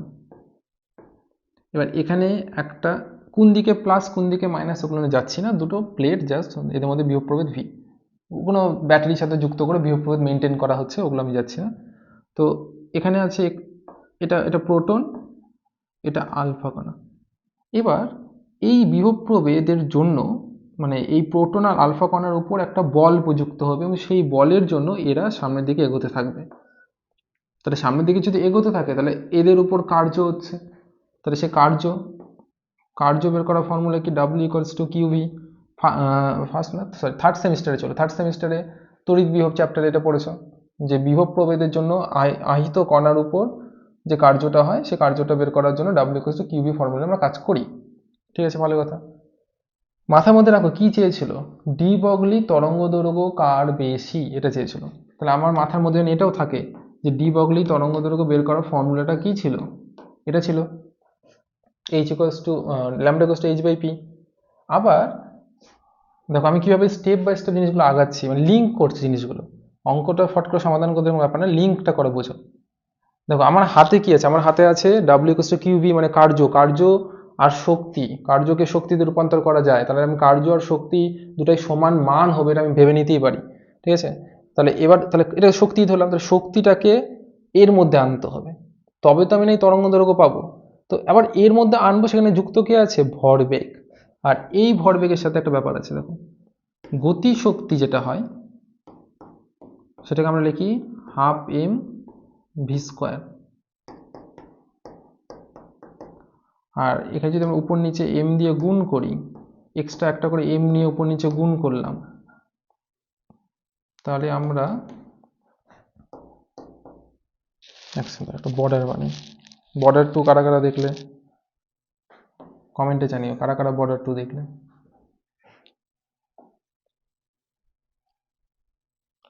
হ্যাঁ এবার হচ্ছে চলে আসি কাজে। তো এইটা লিখতে পারবো p²/2m। তাহলে ভরবেগের সাথে দেখো, ভরবেগের সাথে গতিশক্তির একটা আমরা সম্পর্ক পেলাম, সেটা হচ্ছে 2me। এইটা লাগবে কাজে, এক্ষুনি কাজে লাগবে, যেটা বের করলাম। তাহলে ভরবেগের সাথে গতিশক্তির একটা সম্পর্ক পেলাম, এটা এখানে বসিয়ে দেবো, বসিয়ে দিই, দেখি কি এমন জিনিস পাওয়া যায়। 2me, ঠিক আছে।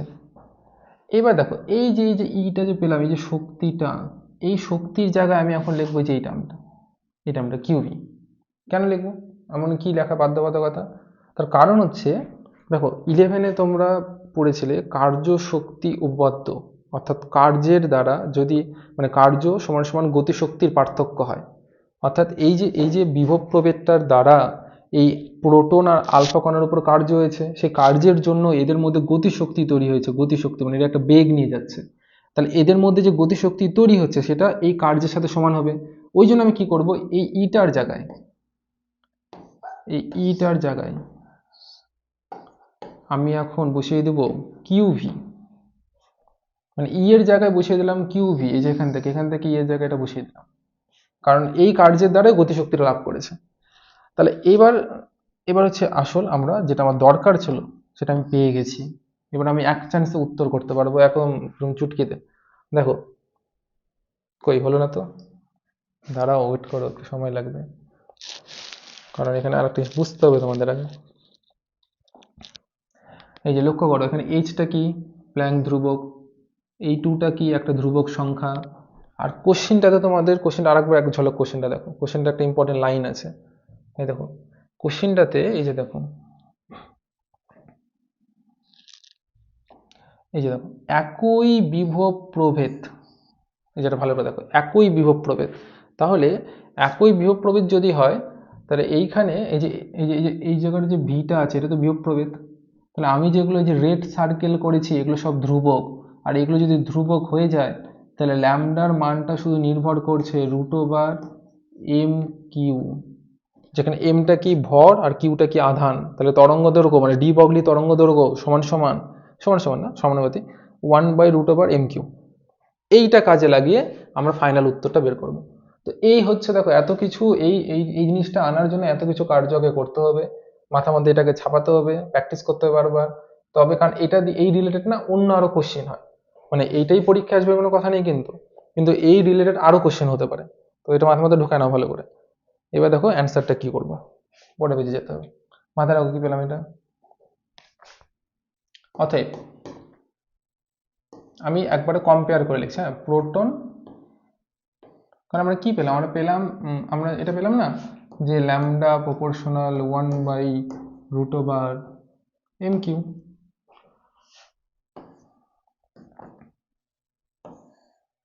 তাহলে এবার দেখো প্রোটনের সাথে, প্রোটনটা মানে উপরে লিখেছি, তাহলে এর ক্ষেত্রে √mp/qp ব্যস্তানুপাতিক না, এই যে ব্যস্তানুপাতিক, তাহলে নিচে যাবে এবং ক্রস যাবে। আর আলফার ক্ষেত্রে তাহলে উপরের দিকে এর পার্টটা আসবে, এই যে ব্যস্তানুপাতিক আছে।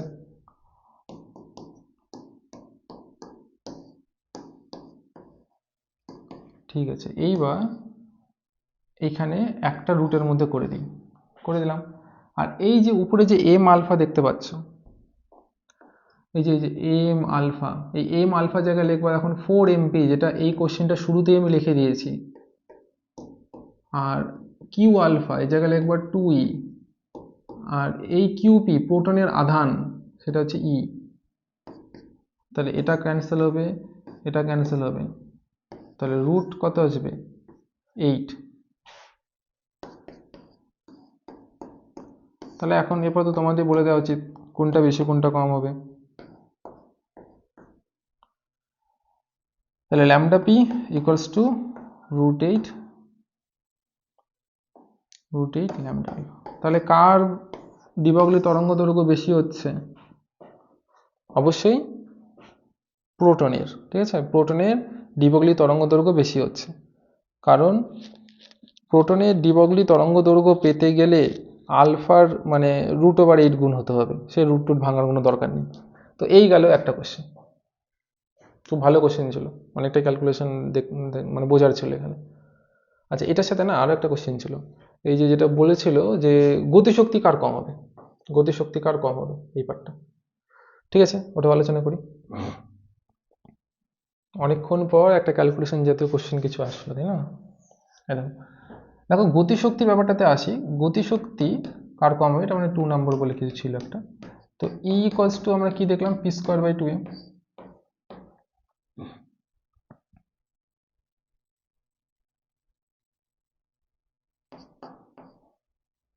তো p²/2m যা আছে, ওই যে ওইটাই গতিশক্তি ইটা, ওটাই কম্পেয়ার করতে হবে কার কম বলেছে। হ্যাঁ, এইবার এখানে দেখতে পাচ্ছ একটা পি, এই যে পি একবারেই ভাবছি লিখি। হ্যাঁ, এটাকে একটা কাজ করি না, একটু একটু এইভাবে কাজ করি। দেখো আবার আমরা কি শিখেছি যে ডি বগলি থেকে ল্যামডা ইকুয়ালস টু কি হয়, ল্যামডা ইকুয়ালস টু হবে হচ্ছে h/p, তাহলে p ইকুয়ালস টু h/λ। এটাকে এখানে পুট করব, একটু সাজাই নি। দেখো এত ভেঙে ভেঙে প্রত্যেকটা জিনিস করা একটা উদ্দেশ্য, যাতে তোমাদের মাথার মধ্যে কনসেপ্টটা ঢোকে, তারপর তোমরা নিজেরে ওস্তাদ হয়ে যাবা। এই দেখো এবার লিখলাম, ঠিক আছে। তাহলে যেগুলো ধ্রুবক সেগুলোকে আমি সরাই দিই। কোনগুলো ধ্রুবক, ধ্রুবক শনাক্তকরণ করো। এই যে 2, তারপর হচ্ছে এইচ, এগুলো ধ্রুবক হয়ে গেল। h/λ আমরা বসিয়ে দিলাম। হ্যাঁ, তাহলে প্রপোর্শনাল 1/m²। এইবার তোমরা কম্পেয়ার করবে, এটা তোমাদের কাজ থাকবে, যে ই প্রোটন বাই ই আলফা অনুপাত করবা। করে এখানে দেখো এটা ব্যস্তানুপাতিক, এই যে এটা যে পেয়েছি এটাও ব্যস্তানুপাতিক। তাহলে প্রোটনটা উপরে লিখেছি, তো প্রোটনের সব হিসাব নিকাশ নিচে আসবে। আর হচ্ছে আলফাটা নিচে লিখছি, তার মানে আলফার হিসাব নিকাশ সব উপরে আসবে। করিয়ে দিই, টিউশনও তাই হয়, আমি শুধু বলি যে করে করো, আমি করে দিই। হ্যাঁ দেখো এম আলফাটা দেখো এবার, এম আলফা হ্যাঁ 4mp/mp, বুঝলে তো? এম আলফা মানে আলফার ভর প্রোটনের ভরে 4 গুণ, বসিয়ে দিলাম। আর এই যে ল্যামডা আলফা/λ পি, দেখো দেখো এই যে হচ্ছে ব্যাপারটা, এই মানটা ওখানে বসাবো। তো ওখানে কি আছে, এখানে মানে এটার উল্টা বসবে। তাহলে 1/√8, জায়গা হচ্ছে না বুঝলে, এটাকে ওই পেজে নিয়ে যাই।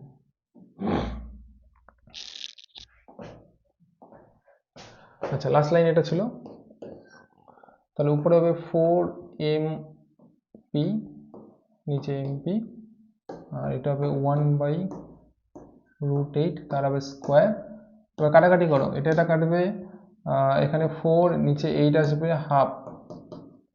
আর কি ধরা হয়েছিল, ধরা হয়েছিল হচ্ছে EP/E আলফা, ঠিক আছে, EP/E আলফা, EP/E। তাহলে EP ইকুয়ালস টু E আলফা/2। তাহলে কে বড়, এটা নিজেদের করতে হবে, কে কে বেশি কে কম এটা নিজের অ্যান্সার করবে। আচ্ছা তারপরে চলো হচ্ছে পরে কোশ্চেন।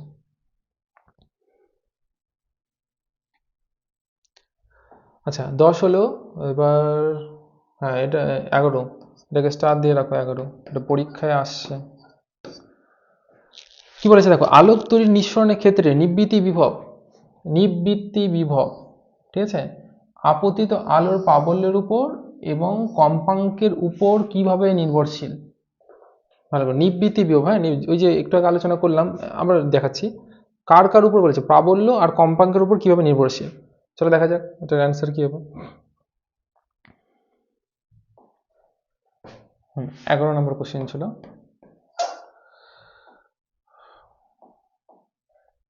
দেখো নিবৃত্তি বিভব আজকে শুরুর দিকে ডেফিনেশন ছিল, কি আলোচনা করা হলো, যে যেটা হচ্ছে ক্যাথোড প্লেট আছে, ক্যাথোডের সাপেক্ষে অ্যানোডকে যে ঋণাত্মক বিভবে রাখলে ইলেকট্রনের ফ্লোটা বন্ধ হয়ে যাবে, অর্থাৎ সার্কিটে আলোক তড়িৎ প্রবাহটা 0 হয়ে যাবে, সেই ঋণাত্মক বিভবকে আমরা নিবৃত্তি বিভব বলে থাকি। এবার এখানে একটা জিনিস দেখো, ওকে, নিবৃত্তি বিভবকে আমরা V0 দিয়ে প্রকাশ করি, প্রথম কথা।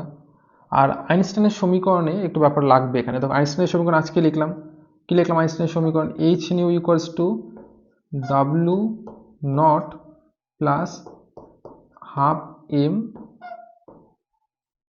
ভি ম্যাক্স তার স্কোয়ার। এবার এইচ নিউটা কি ছিল, ফোটনের শক্তি, ডাব্লু নটটা কি, কার্য অপেক্ষক আকার। এই যে সর্বোচ্চ গতিশক্তিটা আছে না, এই সর্বোচ্চ গতিশক্তি ইভি নটের সাথে ইকুয়াল হয়।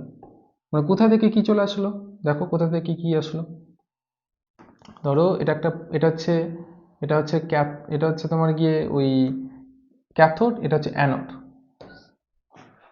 এবার ধরো এদের মধ্যে নিবৃত্তি বিভব মেনটেন করা হচ্ছে, মানে ভি নটটা মেনটেন করা হচ্ছে।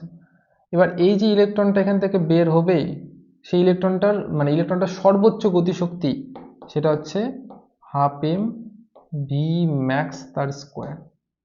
এবং ইলেকট্রনটা যদি এখান থেকে এখানে পৌঁছাতে চায়, তাহলে তার দ্বারা কার্য কত হবে, ইভি নট।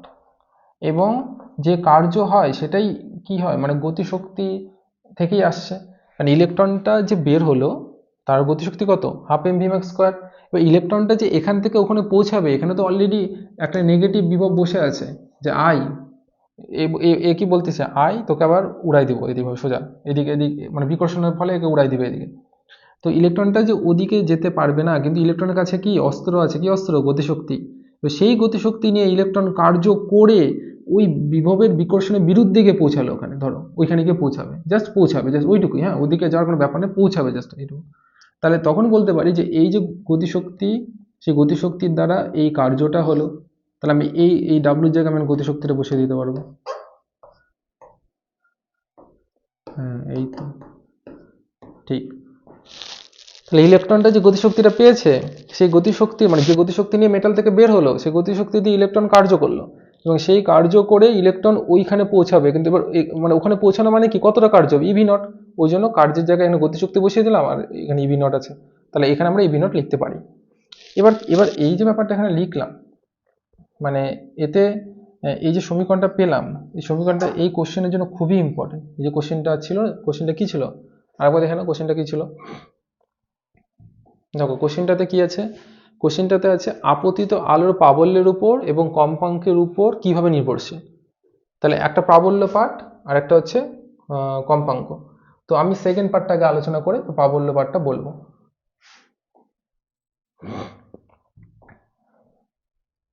আমি সমীকরণটাকে আবার এখানে একটু লিখছি, এটা লাগবে। এইভাবে যদি প্রত্যেকটা টার্মকে যদি ভালো করে চেনো, তাহলে অ্যান্সারটা করার সুবিধা। প্রথমে 2 নম্বরটা আমি আলোচনা করে দিচ্ছি। দেখো 2 নম্বরটা কি, দুইটা করে একটা পড়ে করছি। দেখো এখানে বলেছে কম্পাঙ্কের উপর কিভাবে নির্ভরশীল হচ্ছে নিবৃত্তি বিভব। নিবৃত্তি বিভব হচ্ছে যে ভি নট, এটা, আর কম্পাঙ্ক হচ্ছে যে এইটা, আর ডাব্লু নটটা কার্য অপেক্ষক। এবার শুনে নাও যে একটা নির্দিষ্ট ধাতুর ক্ষেত্রেই ডাব্লু নট অর্থাৎ কার্য অপেক্ষক হচ্ছে ধ্রুবক, এটা ধ্রুবক। তো এটা যদি ধ্রুবক হয়, তাহলে আমরা একটা সহজভাবে জিনিসটা বোঝার চেষ্টা করছি, যে এই টার্মটা যদি ধ্রুবক হয়, মানে আগে গাণিতিকভাবে বুঝো, এটা যদি ধ্রুবক হয়, তাহলে তুমি যদি এই কম্পাঙ্কটা বাড়িয়ে দাও, তাহলে এটাও বাড়বে। এটা যদি কমিয়ে দাও, তাহলে এটাও কমবে। মাঝখানে সমান সমান আছে না, তাহলে বাদিকটা যদি বাড়ে, তো ডান দিকটাও বাড়বে। তাহলে আমি বলতেই পারি, যে আমি এইভাবে একটু বলতেই পারি, এরকমভাবে একটা ব্যাপার, যে কম্পাঙ্ক বাড়লে নিবৃত্তি বিভবও বাড়বে। কিন্তু আবার কেন হচ্ছে সেটা একটু একটু থিওরিটা দেখি, থিওরিটা দেখলে একটু ভালো হবে, জিনিসটা ক্লিয়ার হবে।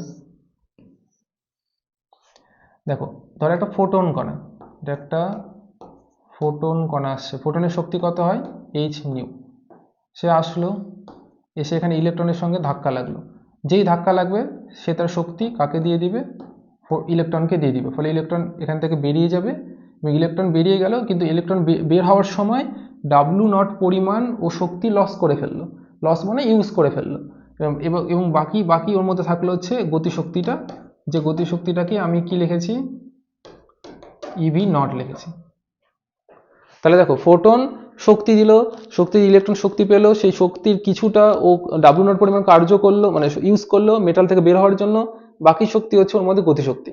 গতিশক্তি হিসেবে ইলেকট্রন চলে গেল, ইলেকট্রনটা চলে গেল, এই গতিশক্তি নিয়ে চলে গেল। এবার তুমি যদি এবার, ঠিক আছে, তুমি যদি এবার ফোটনটার কম্পাঙ্ক বাড়িয়ে দাও, কম্পাঙ্ক যদি বাড়িয়ে দাও তাহলে ধরো কম্পাঙ্ক বাড়িয়ে দিলে, যে কম্পাঙ্কটা বাড়িয়ে দিলা, তাহলে ফোটনটা বেশি শক্তি নিয়ে আসবে, ফলে ইলেকট্রনকে আরো বেশি শক্তি দিবে।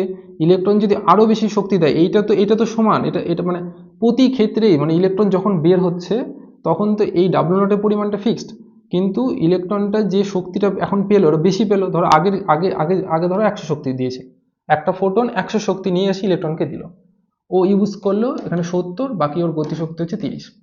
পরের বার তুমি 200 শক্তিতে পাঠালে, তো পরের ক্ষেত্রে ধরে নাও ও 70 ইউজ করলো, ধরে নিলাম যে 70 পরিমাণ শক্তি ইউজ করলো মেটাল থেকে বের হওয়ার জন্য, কিন্তু এখন ওর কাছে কত শক্তি পড়ে রইলো? 130 শক্তি পড়ে রইলো। তাহলে এখন গতিশক্তিটা কি হলো? বেড়ে গেল, আর গতিশক্তি বেড়ে গেলে ভি নটটা বেড়ে যাবে। মানে ইলেকট্রনকে থামাতে, মানে যে ইলেকট্রনটা এখান থেকে বেরোচ্ছিল, যে ইলেকট্রনটা এখান থেকে বেরোচ্ছিল তার আগে শক্তি ছিল 30, তাহলে তাকে তাকে তাকে থামাতে গেলেও এখানে এখানে কম নির্বৃতি বিভব দরকার, কম কম দরকার। কিন্তু কিন্তু পরের কেসটাতে ইলেকট্রন বেরোচ্ছে কি 130 শক্তি নিয়ে, মানে ওর মধ্যে গতিশক্তি বেশি, ওর শক্তি যেহেতু বেশি, তাহলে এখানে যে নেগেটিভ বিভবটা সেটাকে আরো কি আরো বেশি দিতে হবে। এখানে আরো বেশি বিভব দিলে তবেই ইলেকট্রনকে থামাতে পারবে, তাছাড়া ইলেকট্রন ওর শক্তি প্রয়োগ করে এই নির্বৃতি বিভবটার বিরুদ্ধে চলে যাবে, এদিকে ইলেকট্রনটা চলে যাবে, ফলে তখন আবার একটা কারেন্ট পেয়ে যাবো। আর নির্বৃতি বিভবের সংজ্ঞাতে কি বলেছে? কারেন্টটাকে জিরো করতেই হবে। কারেন্টকে জিরো করা মানে কি ইলেকট্রনকে পৌঁছাতে দেওয়া যাবেই না, আর ইলেকট্রনকে পৌঁছাতে না যেতে দাও তাহলে এখানকার বিভবটার মান বৃদ্ধি করতেই হবে, যাতে ইলেকট্রনের শক্তি বাড়লেও ও যাতে পৌঁছাতে না পারে। তো এই গেল হচ্ছে কম্পাঙ্কের সাথে সম্পর্ক। আলটিমেটলি কি অ্যান্সারটা কি দাঁড়ালো? অ্যান্সারটা দাঁড়ালো কম্পাঙ্ক বৃদ্ধি পেলে নির্বৃতি বিভবের মানও বৃদ্ধি পাবে, বা কম্পাঙ্ক কমলে নির্বৃতি বিভবের মানও কমবে। এটা গেল 2 নম্বর। এবার হচ্ছে 1 নম্বরটা আলোচনা করব।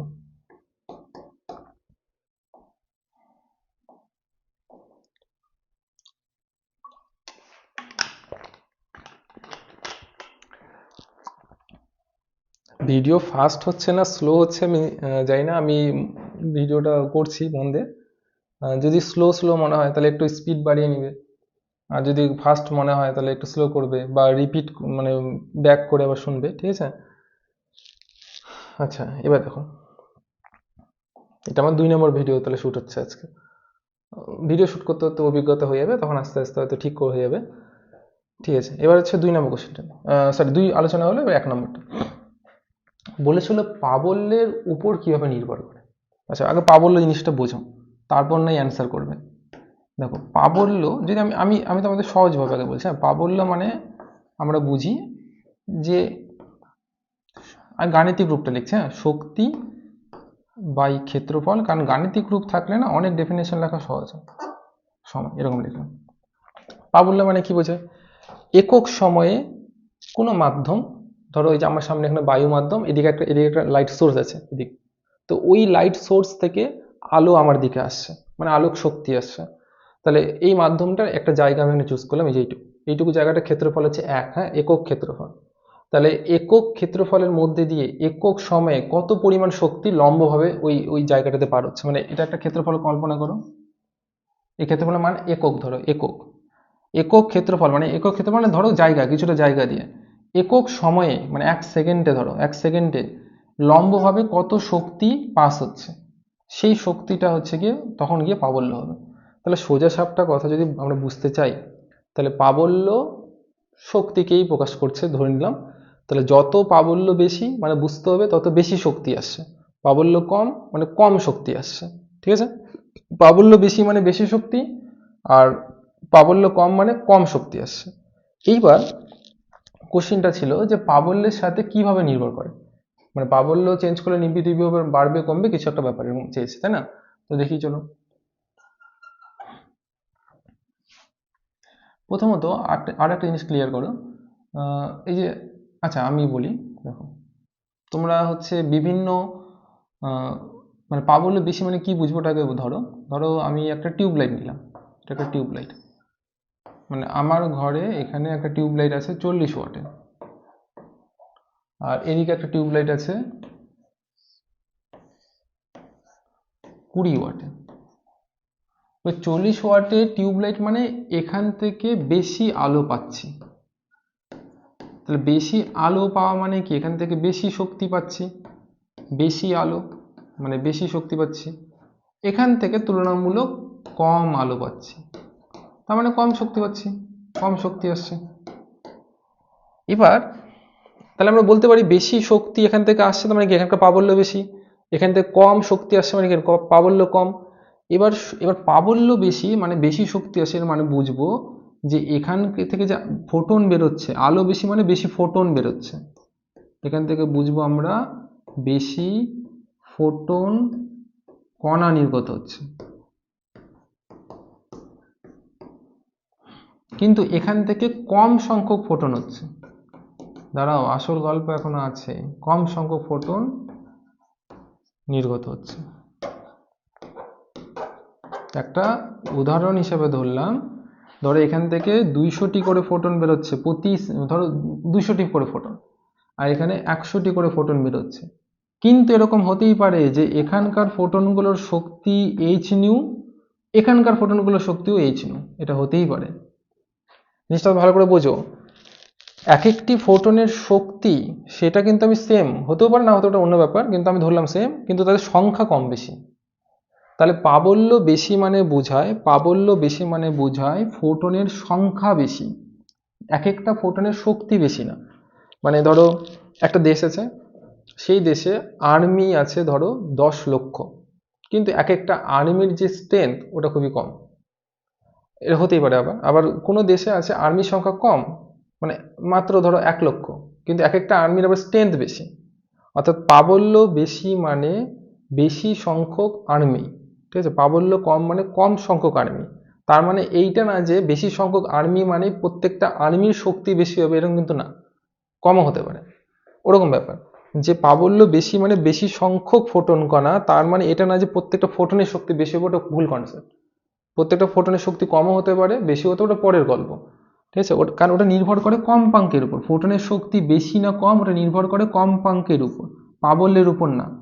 তাহলে আলটিমেটলি ব্যাপারটা কি দেখো, এবার তার কনক্লুশনটা আসি অ্যান্সারে। 1 নম্বর পয়েন্টে শিখলাম যে নিবৃত্তি মানে আমি যেটা লিখেছিলাম এরকমভাবে, যে কম্পাঙ্ক বাড়লে নিবৃত্তি বিভব বাড়বে, কম্পাঙ্ক কমলে নিবৃত্তি বিভব কমবে। আবার এখানে কি শিখলাম, এখানে শিখলাম প্রাবল্য মানে ফোটনের সংখ্যা বেশি, বা আর প্রাবল্য কম মানে ফোটনের সংখ্যা কম। তাহলে তাহলে প্রাবল্যের সাথে কম্পাঙ্কের কোনো তো লিঙ্ক নেই, তাহলে কম্পাঙ্কের সাথে যেহেতু লিঙ্ক নেই, তাহলে নিবৃত্তি বিভবের সাথে কোনো লিঙ্ক নেই। তার মানে প্রাবল্যের কম বেশি হওয়াতে হচ্ছে নিবৃত্তি বিভবের কোনো পরিবর্তন হবে না, অর্থাৎ অপরিবর্তিত থাকবে, অপরিবর্তিত থাকবে। এক সেকেন্ড তোমরা দেখো এটা, ঠিক আছে। 1 ঘন্টা 16 মিনিটের মতো ভিডিওটা হয়েছে, 1.5 ঘন্টার মধ্যে চেষ্টা করতে হবে। আচ্ছা তাহলে কি, তাহলে কনক্লুশনটা কি দাঁড়ালো, যে হচ্ছে প্রাবল্য, প্রাবল্য যদি বেশি হয় তাহলে তার মানে ফোটনের সংখ্যা বেশি, কিন্তু ফোটনের শক্তি মানে কম বেশি, ওটা কিন্তু প্রাবল্যের উপর ডিপেন্ড করবে না, ওটা ডিপেন্ড করবে এক একটা ফোটনের শক্তি কম্পাঙ্কের উপর ডিপেন্ড করবে। অর্থাৎ প্রাবল্যের সাথে কম্পাঙ্কের কোনো সম্পর্ক নেই, অর্থাৎ নিবৃত্তি বিভবের কোনো পরিবর্তন হবে না। তো এই গেল হচ্ছে অ্যান্সার। এখানে লিখে দিই, এখানে প্রাবল্য বেশি, এখানে লিখে দিই প্রাবল্য কম। ঠিক আছে, চলো পরে কোশ্চেন। এটা গেল হচ্ছে 11।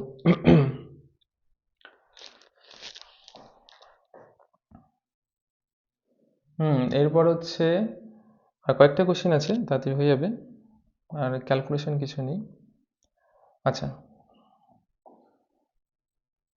12 নম্বর আসো, আইনস্টাইনের সমীকরণ দ্বারা আলোক তড়িৎক্রিয়ার বৈশিষ্ট্যগুলি ব্যাখ্যা করো। আইনস্টাইনের সমীকরণের দ্বারা আলোক তড়িৎক্রিয়ার বৈশিষ্ট্য, আচ্ছা ওটা তো ব্যাখ্যা করবোই, আর তারপরে একটা ম্যাথমেটিক্যাল ক্যালকুলেশন আছে। হ্যাঁ, তার প্রথম ওটা দেখো 12 নম্বরটা, এটা তাড়াতাড়ি হয়ে যাবে এখন।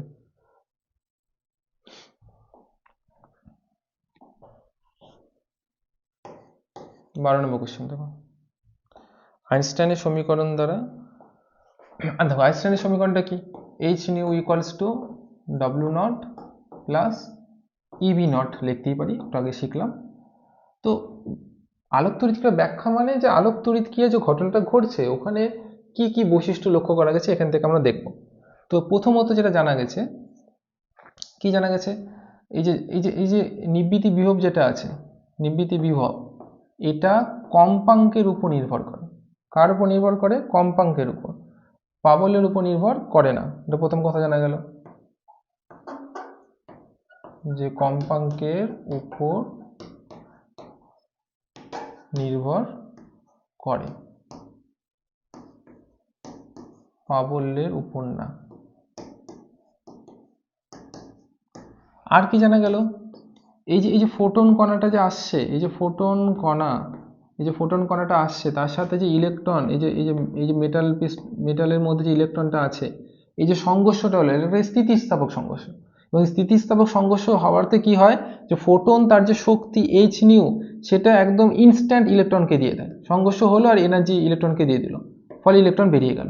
তার মানে ফোটন জাস্ট আপতিত হলো, ইলেকট্রন বেরিয়ে গেল। তাহলে এটা একটা তৎক্ষণাৎ ঘটনা, মানে কোনো ল্যাগ হবে না, ইনস্ট্যান্ট হচ্ছে, মানে ফোটন আসলো, ইলেকট্রন বেরিয়ে গেল, কোনো ল্যাগ নেই। আর 3 নম্বর আর কি জানা যায়, সূচনা কম্পাঙ্ক। সূচনা কম্পাঙ্কের আমরা আইডিয়া পেয়ে থাকি। কি আইডিয়া? সূচনা কম্পাঙ্কের আইডিয়া বলতে, যে সূচনা কম্পাঙ্কের থেকে যদি কম কম্পাঙ্কের আলো আপতিত হয়, মানে সূচনা কম্পাঙ্ককে আমরা হচ্ছে নিউ নট দিয়ে লিখি, কোনো আলোর কম্পাঙ্ক যদি গ্রেটার দ্যান ইকুয়াল টু সূচনা কম্পাঙ্ক হয়, তবে ইলেকট্রন বের হবে। কিন্তু যদি আলোর কম্পাঙ্ক লেস দ্যান সূচনা কম্পাঙ্ক হয়, তাহলে ইলেকট্রন বের হবে না, ক্রস, মানে আলোক তড়িৎক্রিয়া ঘটবে না। এগুলোই জানা গেল।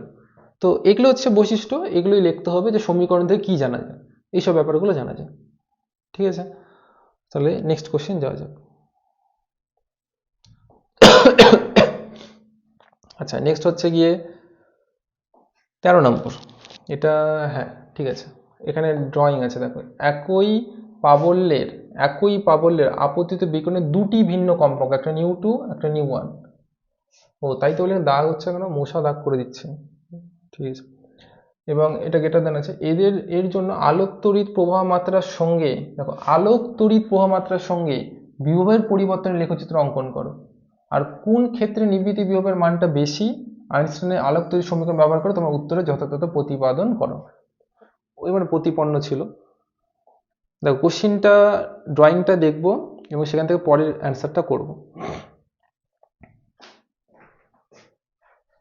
ঠিক আছে, তাহলে এটা গিয়ে দাঁড়াবে আমাদের কোশ্চেন হচ্ছে 13।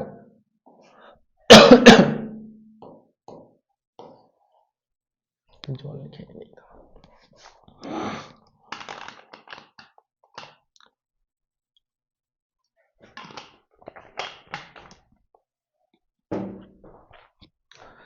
দেখো ব্যাপারটা কি, প্রথমে আগে লেখচিত্রটা যেটা চেয়েছে কোশ্চেন, বইতে এই লেখচিত্র পেয়ে যাবে, একটু ভালো করে দেখে আঁকাবে।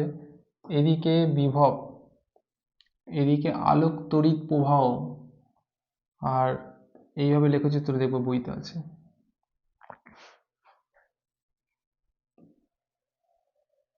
বলেছে না দুটো কম্পাঙ্কের জন্য, কিন্তু আমি এর পরে লেখার আগে একটা জিনিস আগে আলোচনা করতে চাই। আজকে আমরা কি শিখলাম, যে এইচ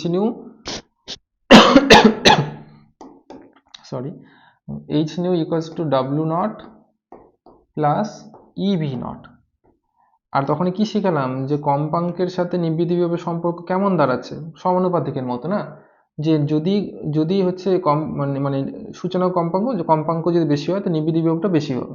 তাহলে এই কোশ্চিনটাতে একটু ভালো করে লক্ষ্য করো, কোশ্চিনটাতে কোনটা বেশি, নিউ 2 বেশি, তাই না? কোশ্চিনটাতে হচ্ছে নিউ 2টা বেশি, নিউ 1টা কম। তো নিউ 2 বেশি আছে, তো নিউ 2 যদি বেশি থাকে, তাহলে এটা হবে নিউ 2, এটা হবে নিউ 1। আর আর নিবৃত্তি বিভবটা কি বলেছিলাম, নিবৃত্তি বিভব হচ্ছে একটা কি ঋণাত্মক বিভব। তাহলে এই দিকে হবে, এটা হবে ভি নট 1 দিলাম, আর এই পয়েন্টটা হচ্ছে মাইনাস ভি নট 2 দিলাম। তাহলে কোনটা বড়, এই নিবৃত্তি বিভবটা বেশি, কিন্তু এটা কম, এর কম্পাঙ্ক বেশি যেহেতু। আর বলেছিল না একই প্রাবল্যের, ওই জন্য দেখো একই প্রাবল্যের জন্য এদিকে দেখো একটা জায়গা মিক্সড, কেন সমান হয়ে গেছে, কারণ প্রাবল্য একই, মানে আমি যদি এভাবে বোঝাই তোমাদের, ধরো এই একটা আলো আসছে, এরও প্রাবল্য আই ড্যাশ ধরলাম, কিন্তু এর কম্পাঙ্ক নিউ 2। এই একটা আলো আসলো, এর এর প্রাবল্য হচ্ছে, এর কম্পাঙ্ক নিউ 1, এর প্রাবল্য আই ড্যাশ। এবার সেম প্রাবল্য মানে কি, যে উপরের আলোটার জন্য যদি এখান থেকে 100টি ইলেকট্রন বের হয়, তাহলে এখান থেকেও 100টি ইলেকট্রন বের হবে।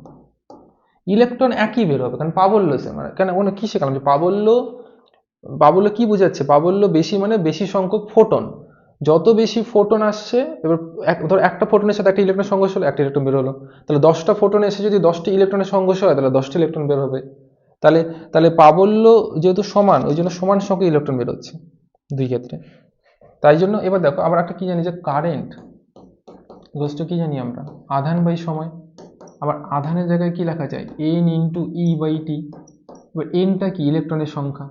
এবার এখানে তো প্রাবল্য সমান হওয়ার জন্য সেম ইলেকট্রন বেরোচ্ছে, আর সেম ইলেকট্রন সংখ্যা যদি হয়, তাহলে কারেন্টটাও কি সেম থাকবে। ওই জন্য দেখো কারেন্টটা দেখো দুই ক্ষেত্রেই, এই যে দুই ক্ষেত্রেই দেখো কারেন্টটা দেখো একটা জায়গায় সেম লাইনে চলে আসছে। তো এটা হচ্ছে প্লটটা, আর এটাই ব্যাখ্যা। এই ব্যাখ্যা তো আলোচনা করলাম, এই যে এটাই আইনস্টাইনের ব্যাখ্যা, এটা আগের কোশ্চেন আলোচনা হয়ে গেল। তাহলে এবার নেক্সট কোশ্চেনে যাওয়া যাক। এই যে প্রমাণটা 14 নম্বর, এটাও দরকার। চলো 14 নম্বর প্রমাণটা দেখি। 14 ইম্পর্টেন্ট, 15 ইম্পর্টেন্ট, তারপর হচ্ছে এটা আলোচনা 16 আলোচনা হয়ে গেছে অলরেডি। আর এটা লেখচিত্রটা আঁকিয়ে দেবো, কিন্তু আগে দেখো এই দুটো ইম্পর্টেন্ট আছে ক্যালকুলেশন, এটাকে ইম্পর্টেন্ট স্টার্ট দাও। চলো 14 নম্বর কোশ্চেন দেখো ফার্স্টে। একটি ফোটনের তরঙ্গ দৈর্ঘ্য ল্যামডা, ফোটনের তরঙ্গ দৈর্ঘ্য ল্যামডা একটি ইলেকট্রনের ডি বগলি তরঙ্গ দৈর্ঘ্যের সমান। তাহলে ফোটনের তরঙ্গ দৈর্ঘ্য একটি ইলেকট্রনের ডি বগলি তরঙ্গ দৈর্ঘ্যের সমান বলেছে। দেখাও যে ফোটনের শক্তি ইলেকট্রনের গতিশক্তির এত গুণ। মাথায় রাখো কি বললো প্রথমে, ফোটনের তরঙ্গ দৈর্ঘ্য আর ইলেকট্রনের ডি বগলি তরঙ্গ দৈর্ঘ্য সমান। এটাই অস্ত্র আমার, এটা দিয়েই অঙ্কটা সলভ হবে। আর তরঙ্গ দৈর্ঘ্যের সাথে শক্তির একটা রিলেশন করতে বলেছে।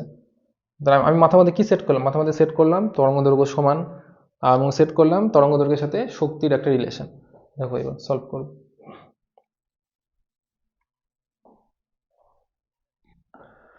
হ্যাঁ, এটা হচ্ছে গিয়ে আমাদের কোশ্চেন হবে 14। তাহলে 14 নম্বর কোশ্চেনটাতে আমি এবার লিখলাম, ধরো ওরা বলেছে ফোটনের তরঙ্গ দৈর্ঘ্য সমান সমান হবে ইলেকট্রনের ডি বগলি তরঙ্গ। ইলেকট্রন হচ্ছে এমন কণা যার ভর আছে, তাহলে ওর ক্ষেত্রে পদার্থ তরঙ্গ ডি বগলি শব্দটা ব্যবহার করেছে, ঠিক আছে। আচ্ছা এবার দেখো একটা জিনিস, ফোটনের ক্ষেত্রে শক্তি কোষটি কি হয়, এইচ নিউ। আর এই যে এখানে আজকে শিখলে যে এই যে নিউটা যে আছে, এই জায়গায় লিখতে পারবে সি বাই ল্যামডা। তাহলে ল্যামডা ইকুয়ালস টু লেখা যাবে এইচ সি বাই নিউ। এই যে sorry H C by nu, H C by H C by E হবে, এইচ সি বাই ই। এইটা হচ্ছে এখানে বসিয়ে দাও, এই যে এই টার্মটা আমরা এখানে বসিয়ে দেব। তাহলে এইচ সি বাই আমি পেলাম ই, ঠিক আছে। এবার দেখো ল্যামডা ইটা কি জিনিস, এটা হচ্ছে ইলেকট্রনের ক্ষেত্রে ডিবগলি তরঙ্গ দৈর্ঘ্য। তাহলে ডিবগলি তরঙ্গ দৈর্ঘ্য যদি এটা হয়, তাহলে ল্যামডা আমি ই লিখলাম, অসুবিধা কিছু নেই, এইচ বাই পি। আবার আরেকটা জিনিস আজকে শিখলে না, যে গতিশক্তির সাথে ভরবেগের একটা সম্পর্ক, √2m ই এরকম বলে কিছু একটা আজকে একটু আগে শেখানো হলো। তাহলে ওই মানটা এখানে বসাবো, এবং ইলেকট্রনের যেহেতু গতিশক্তি আমি ওটাকে এইভাবে লিখছি।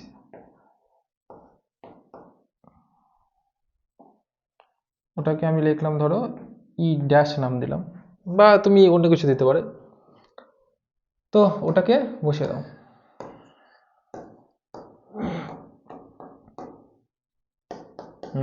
এই তো মনে হচ্ছে মিলিয়ে মনে হচ্ছে, দেখা যাক। ও রুটটাকে সরাতে হবে,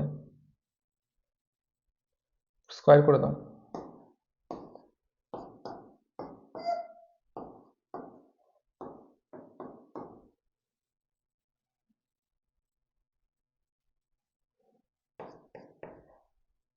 তাহলে স্কোয়ার যদি করে দেই তাহলে এখান থেকে পাবো ইলেকট্রনিক গতিশক্তির তুলনায় দেখাতে বলেছে, তাহলে ই square 2mc square E dash. এখনো কিন্তু মেলেনি, একটু চেঞ্জ করতে হবে। কি চেঞ্জ করতে হবে একটু দেখি, প্রমাণটাতে ওর কি চেয়েছিল, মানে অ্যাকচুয়ালি এটা মিলে গেছে, এখন একটু ওরকম মডিফাই করতে হবে। কি মডিফাই করতে হবে, 2 ল্যামডা আছে, ল্যামডা নিয়ে আসতে হবে আর এইচ আনতে হবে। হ্যাঁ মাথায় রাখো, ল্যামডা আর এইচ এর রেসপেক্টে আনতে হবে, ঠিক আছে? তাই নিয়ে আসবো। এই দেখো এখান থেকে একটা একটা ই কে আমরা চেঞ্জ করব, কারণ আমাকে আনতে হবে না ওই ল্যামডার ওটা, ওই জন্য। জায়গা জায়গা এই এর জায়গায় হচ্ছে এইচ নিয়ে বসো। এই তো চলে আসলো প্রমাণ। আলো দেখা গেল, আলো। হ্যাঁ এবার ওই নিউটার জায়গায় সি বাই ল্যামডা করবো। এই যে দেখো, এই যে নিউটা আছে, এই নিউয়ের জায়গায় সি বাই ল্যামডা করবো। হ্যাঁ চলে আসছে, তাহলে 2mc square 2mc square E dash, তাহলে E equals to 2m lambda C by H into E dash. এই যে ফোটনের শক্তি ইলেকট্রনের গতিশক্তির তুলনায় এই যে এত গুণ, এটাই ছিল 2m lambda C by H. হ্যাঁ যে 2m lambda C by H মিলে গেছে। ঠিক আছে, এবার হচ্ছে 15 নম্বর কোশ্চেন। 15 নম্বর দেখো, ভি বিভবে ত্বরান্বিত একটি ইলেকট্রনের সঙ্গে সংশ্লিষ্ট ডিবগলি তরঙ্গদৈর্ঘ্য নির্ণয় করো।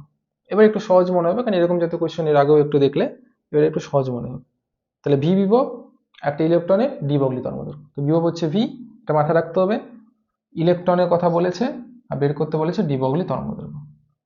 ঠিক আছে, বিভব ভি, ইলেকট্রন, ডিবগলি তরঙ্গদৈর্ঘ্য, মানে এরকম ভাবে যদি কিওয়ার্ড গুলো মাথার মধ্যে নাও তাহলে কাজ করতে সুবিধা হয়। আচ্ছা 15 নম্বর দেখো, এখানে দুটো প্লেট আছে, ওই আগের ছবি একটা আঁকিয়েছিলাম, এর মধ্যে বিভব প্রভেদ ধরো ভি। এবার একটা ইলেকট্রন যখন এখান থেকে এখানে পৌঁছাবে তার উপর কার্য কত হবে, ইভি, মানে কোন formula, W equals to QV formula, একদম ঠিক। এবার এই ডাব্লিউর জায়গায় আমি মানে লিখবো কি, গতিশক্তি, অর্থাৎ পি স্কোয়ার বাই 2m। আর এই এমটা ইলেকট্রনের ভর, মাথায় রাখতে হবে এমটা, আর পিটা ইলেকট্রনের ভরবেগ, এমটা ইলেকট্রনের ভর। এখান থেকে আমরা পি এর মানটা বের করব, রুট একবারে করবো না, থাক 2m ইভি। পরের লাইনে আমি এখানে দেখো P equals to root over 2m EV করে দিলাম। অতএব এবার দেখো তাহলে ডি বগলি তরঙ্গদৈর্ঘ্য কি হয়, এইচ বাই পি। তাহলে আমি এখন কি করব, পি এর জায়গায় আমি রুট ওভার 2m ইভি বসিয়ে দেবো। এই যে এই হয়ে গেল আমার কাজ।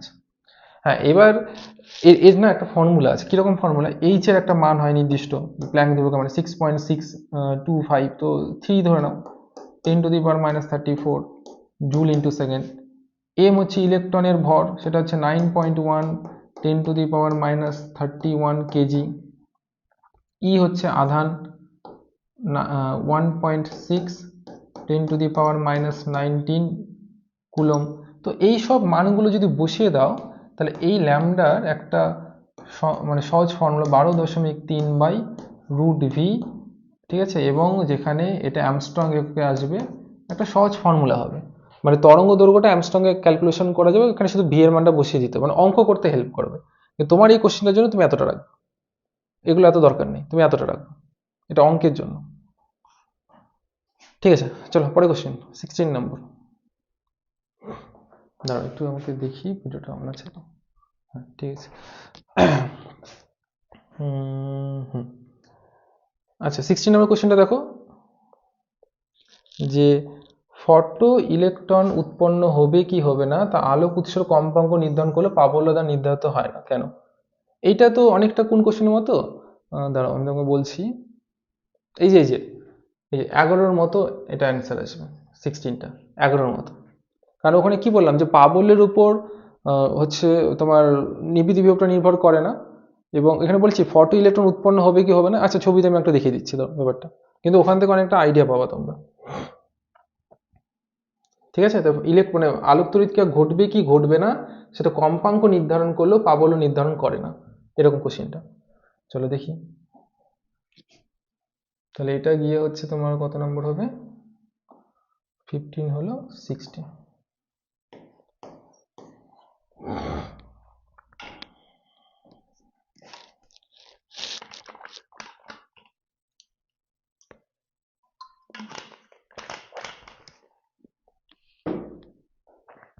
তাহলে দেখো ব্যাপারটা, ধরো এটা একটা মেটালের পৃষ্ঠ, এর উপর একটা আলো এসে আপতিত হলো, যেটা কম্পাঙ্ক নিউ। এবার ইলেকট্রন এখানে আছে, ইলেকট্রনটার সঙ্গে এই যে ফোটনটা আসছে, সেই ফোটনে ইলেকট্রনের সংঘর্ষ হবে। আইনস্টাইন বলল যে H nu equals to W nought plus E V not সমীকরণ একটা স্যাটিসফাই করবে। এবার কোশ্চেনটা কি বলেছে যে মানে এখান থেকে যে ইলেকট্রনটা বের হবে এটা কম্পাঙ্কের উপর নির্ভর করবে অবশ্যই। দেখো এই যেটা ভালো করে দেখো, যদি যদি এই যে দেখো এই যে শক্তিটা, এটা কার শক্তি? এটা ফোটনের শক্তি, এটা কাকে দিল? সে দিল ইলেকট্রনকে। ফলে ইলেকট্রন কত শক্তি পেল? ইলেকট্রন হচ্ছে আবার মানে এইচ নিউ পরিমাণ শক্তিই পেল। তারপরে সেই শক্তির একটা পার্ট ইলেকট্রন ইউজ করলো কার্য অপেক্ষক মানে মেটাল থেকে বের হওয়ার জন্য। এবার যদি এই শক্তিটা, এই এইচ নিউ শক্তিটা যদি ওই মেটাল, প্রত্যেকটা মেটালে একটা নির্দিষ্ট কার্য অপেক্ষক থাকে, ওর থেকে যদি কম হয় তাহলে ইলেকট্রন বের হতে পারবে না, কারণ ইলেকট্রন অতটা শক্তি পেলই না, তো বের হবে কিভাবে? কিন্তু আবার যদি এই শক্তিটাই যদি হচ্ছে ওই কার্য অপেক্ষকের থেকে বেশি বা সমান হয় তাহলে ইলেকট্রন বের হতে পারবে। তাহলে জিনিসটা কি কম্পাঙ্কের উপর দাঁড়াচ্ছে, যে কম্পাঙ্ক, যে ফোটনটার সাথে কম্পাঙ্ক বেশি মানে কি বেশি শক্তি, কম্পাঙ্ক কম মানে কম শক্তি। এবার ওই শক্তিটা এনাফ কিনা দেখতে হবে ইলেকট্রনকে বের করার জন্য। কিন্তু এখানে এখানে প্রাবল্যের উপর নির্ভর করছে না, কারণ প্রাবল্য বেশি। আবার ওই লাইনটাই বলবো, দেখো প্রাবল্য বেশি মানে এরকম হতে পারে। ধরো আমি এভাবে বোঝাচ্ছি, ধরো একটা একটা এখানে আলো পড়লো, এর কম্পাঙ্কটা সূচনা কম্পাঙ্কের কম কিন্তু প্রাবল্য খুব বেশি, কিন্তু এখান থেকে ইলেকট্রন বের হবে না ক্রস। কারণ প্রাবল্য বেশি মানে অনেকগুলো ফোটন আসছে কিন্তু এক একটা ফোটনের এনাফ শক্তি নেই ও ইলেকট্রনকে বের করতে পারবে, মানে বলতে পারো অকেজো ফোটন, ওগুলো ইলেকট্রনকে বের করার কোনো কাজে ওগুলো আসবে না। কিন্তু এরকম হলো একটা পৃষ্ঠের উপর একটা আলো আসলো যার প্রাবল্য কম মানে কম সংখ্যক ফোটন আসছে, কিন্তু এক একটা ফোটনের শক্তি অনেক বেশি, মানে এক একটা ফোটনের শক্তি মানে এইচ নিউ যেটা মানে ওর যে কম্পাঙ্ক সেটা সূচনা কম্পাঙ্কের বেশি ধরলাম। তাহলে এক একটা ফোটনের শক্তি যেহেতু অনেক বেশি, তাহলে ও ইলেকট্রনকে শক্তিটাও কি বেশি দিবে, ফলে ইলেকট্রনটা বেরিয়ে যাবে। তো ওই জন্য বলা আছে প্রাবল্য মানে শুধু মানে ফোটনের সংখ্যাটাকে বোঝাচ্ছে, এক একটা ফোটনের শক্তিকে প্রকাশ করছে না। ওই জন্য প্রাবল্যের উপর নির্ভর করবে না, নির্ভর করবে কম্পাঙ্কের উপর। এই হলো এটার অ্যান্সার।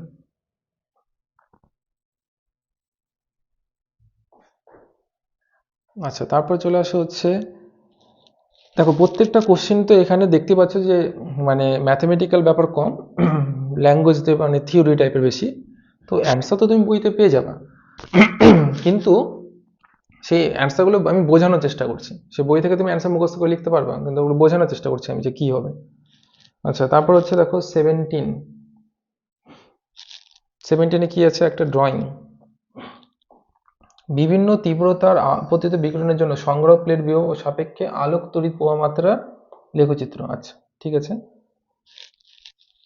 তো ড্রয়িংটা দেখি। তাহলে বিভিন্ন তীব্রতা, প্রথম কথা মাথায় রাখো, বিভিন্ন তীব্রতার জন্য বিভবের সাথে সংগ্রাহক প্লেট মানে যেটাকে পজিটিভের সাথে ছবি দেখা দিচ্ছে একবার, তার সঙ্গে আলোক তড়িৎ প্রবাহ মাত্রা মানে কারেন্টের একটা প্লট।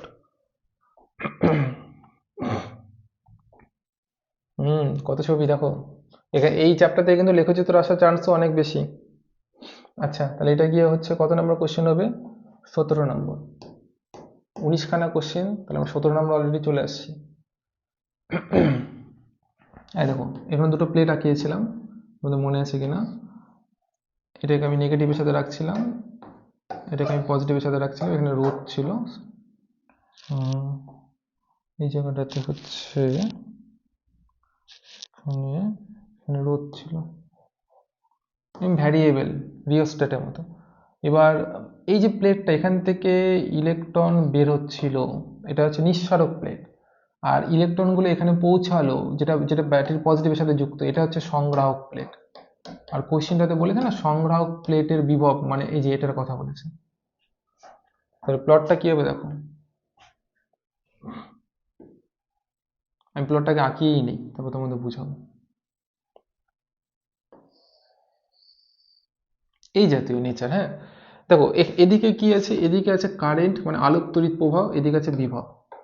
এবার এখানে বলেছে যে আহ, বিভিন্ন প্রাবল্যের, মানে প্রাবল্য একটার বেশি, ধরো আমি এটা ধরলাম, ও আচ্ছা আই দিয়েছি না, তাহলে দেখো অন্য কিছু দিই,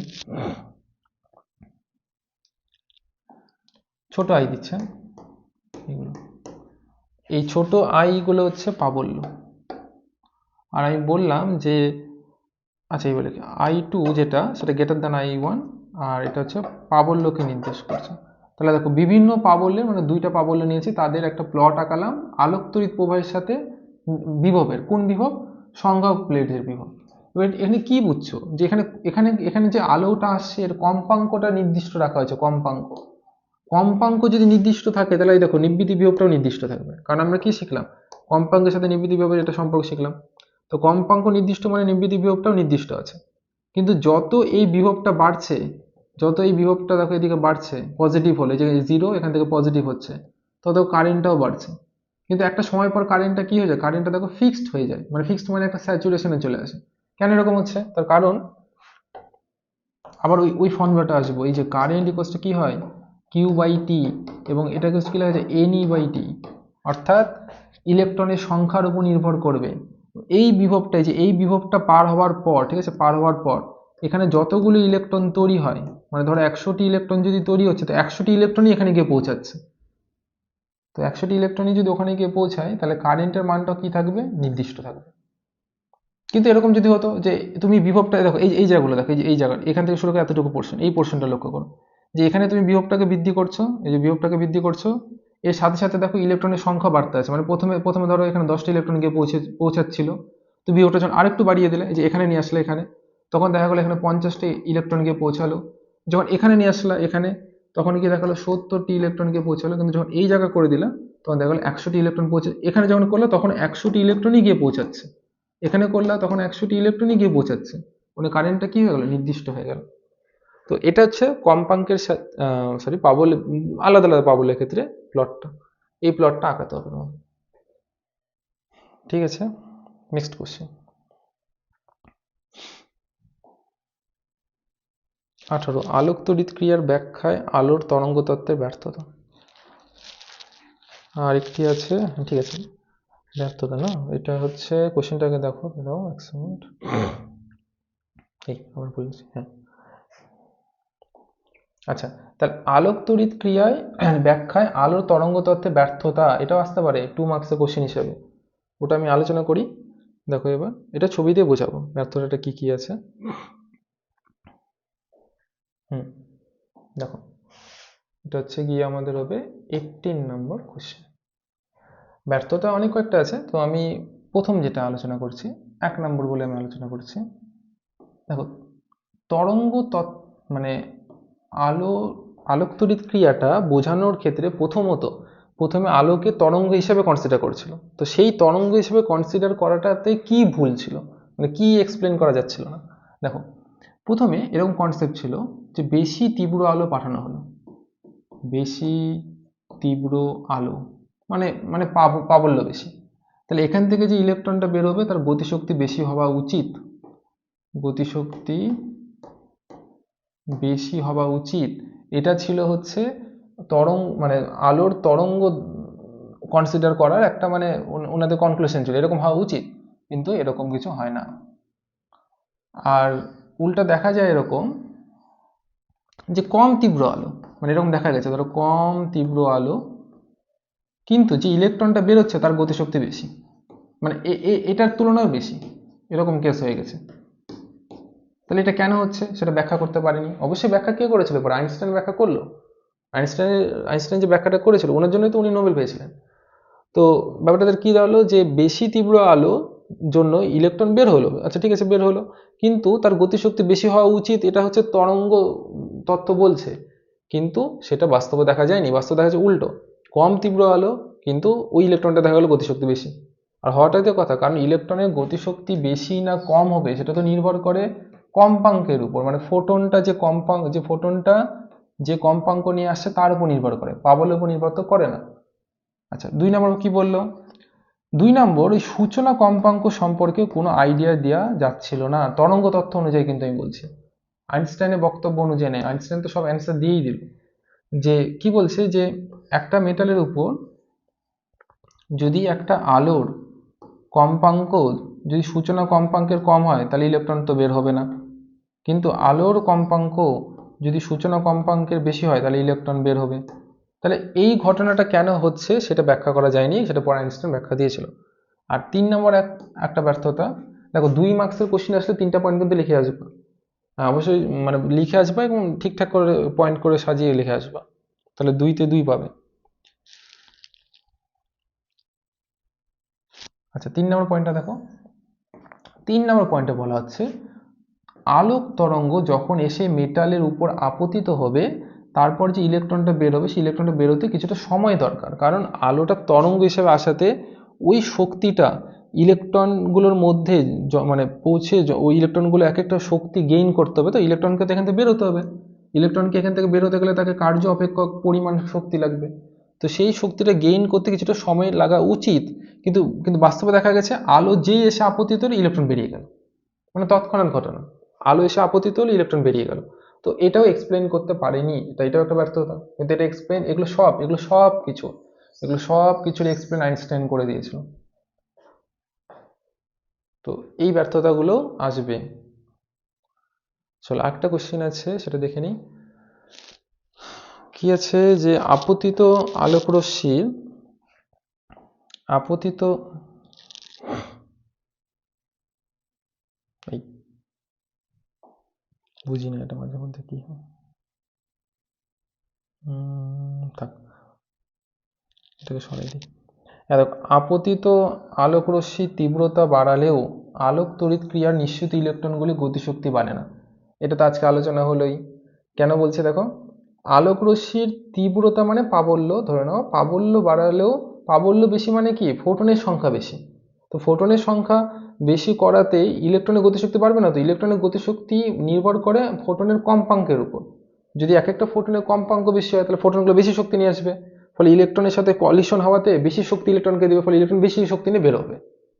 তাহলে প্রাবল্য মানে তীব্রতার সাথে মানে তীব্রতার সাথে এই হচ্ছে ইলেকট্রনের গতিশক্তির কোনো সম্পর্ক নেই, তীব্রতা বেশি মানে বেশি ফোটন আসা মানে বেশি ইলেকট্রন বের হবে, আর বেশি ইলেকট্রন বের হওয়া মানে এটা না যে ইলেকট্রনের গতিশক্তি বাড়বে, ইলেকট্রনের গতিশক্তি কমও হতে পারে, কিন্তু কম্পাঙ্ক বেশি হলে তোমার ফোটনের শক্তি বেশি, এবং ফোটনের শক্তি বেশি হলে বেশি শক্তি ইলেকট্রন লাভ করবে, ফলে ইলেকট্রন বের হবে। তো ঠিক আছে, তো এগুলোই হচ্ছে কিছু ইম্পর্টেন্ট কোশ্চেন আমি আজকে আলোচনা করলাম। তো কোশ্চেনগুলো, এই কোশ্চেনটা যে পিডিএফটা আছে এটা এই ভিডিও ডেসক্রিপশনে দেওয়া থাকবে, ওটা ডাউনলোড করবে আর টেলিগ্রাম চ্যানেলে জয়েন হয়ে যাও, ওখান থেকেও সব পেয়ে যাবো, যে আজকে বোর্ড ওয়ার্ক করলাম সেগুলো পেয়ে যাবে ওই টেলিগ্রাম চ্যানেলে। তো ঠিক আছে, আজকে এইটুকুই থাকবে। নেক্সট হচ্ছে আমি যে ভিডিও নিয়ে আসবো সেটা কি চ্যাপ্টারের, মডার্ন ফিজিক্সেরই কোনো চ্যাপ্টারে একটা ভিডিও নিয়ে আসবো। ঠিক আছে, আজকে এইটুকু।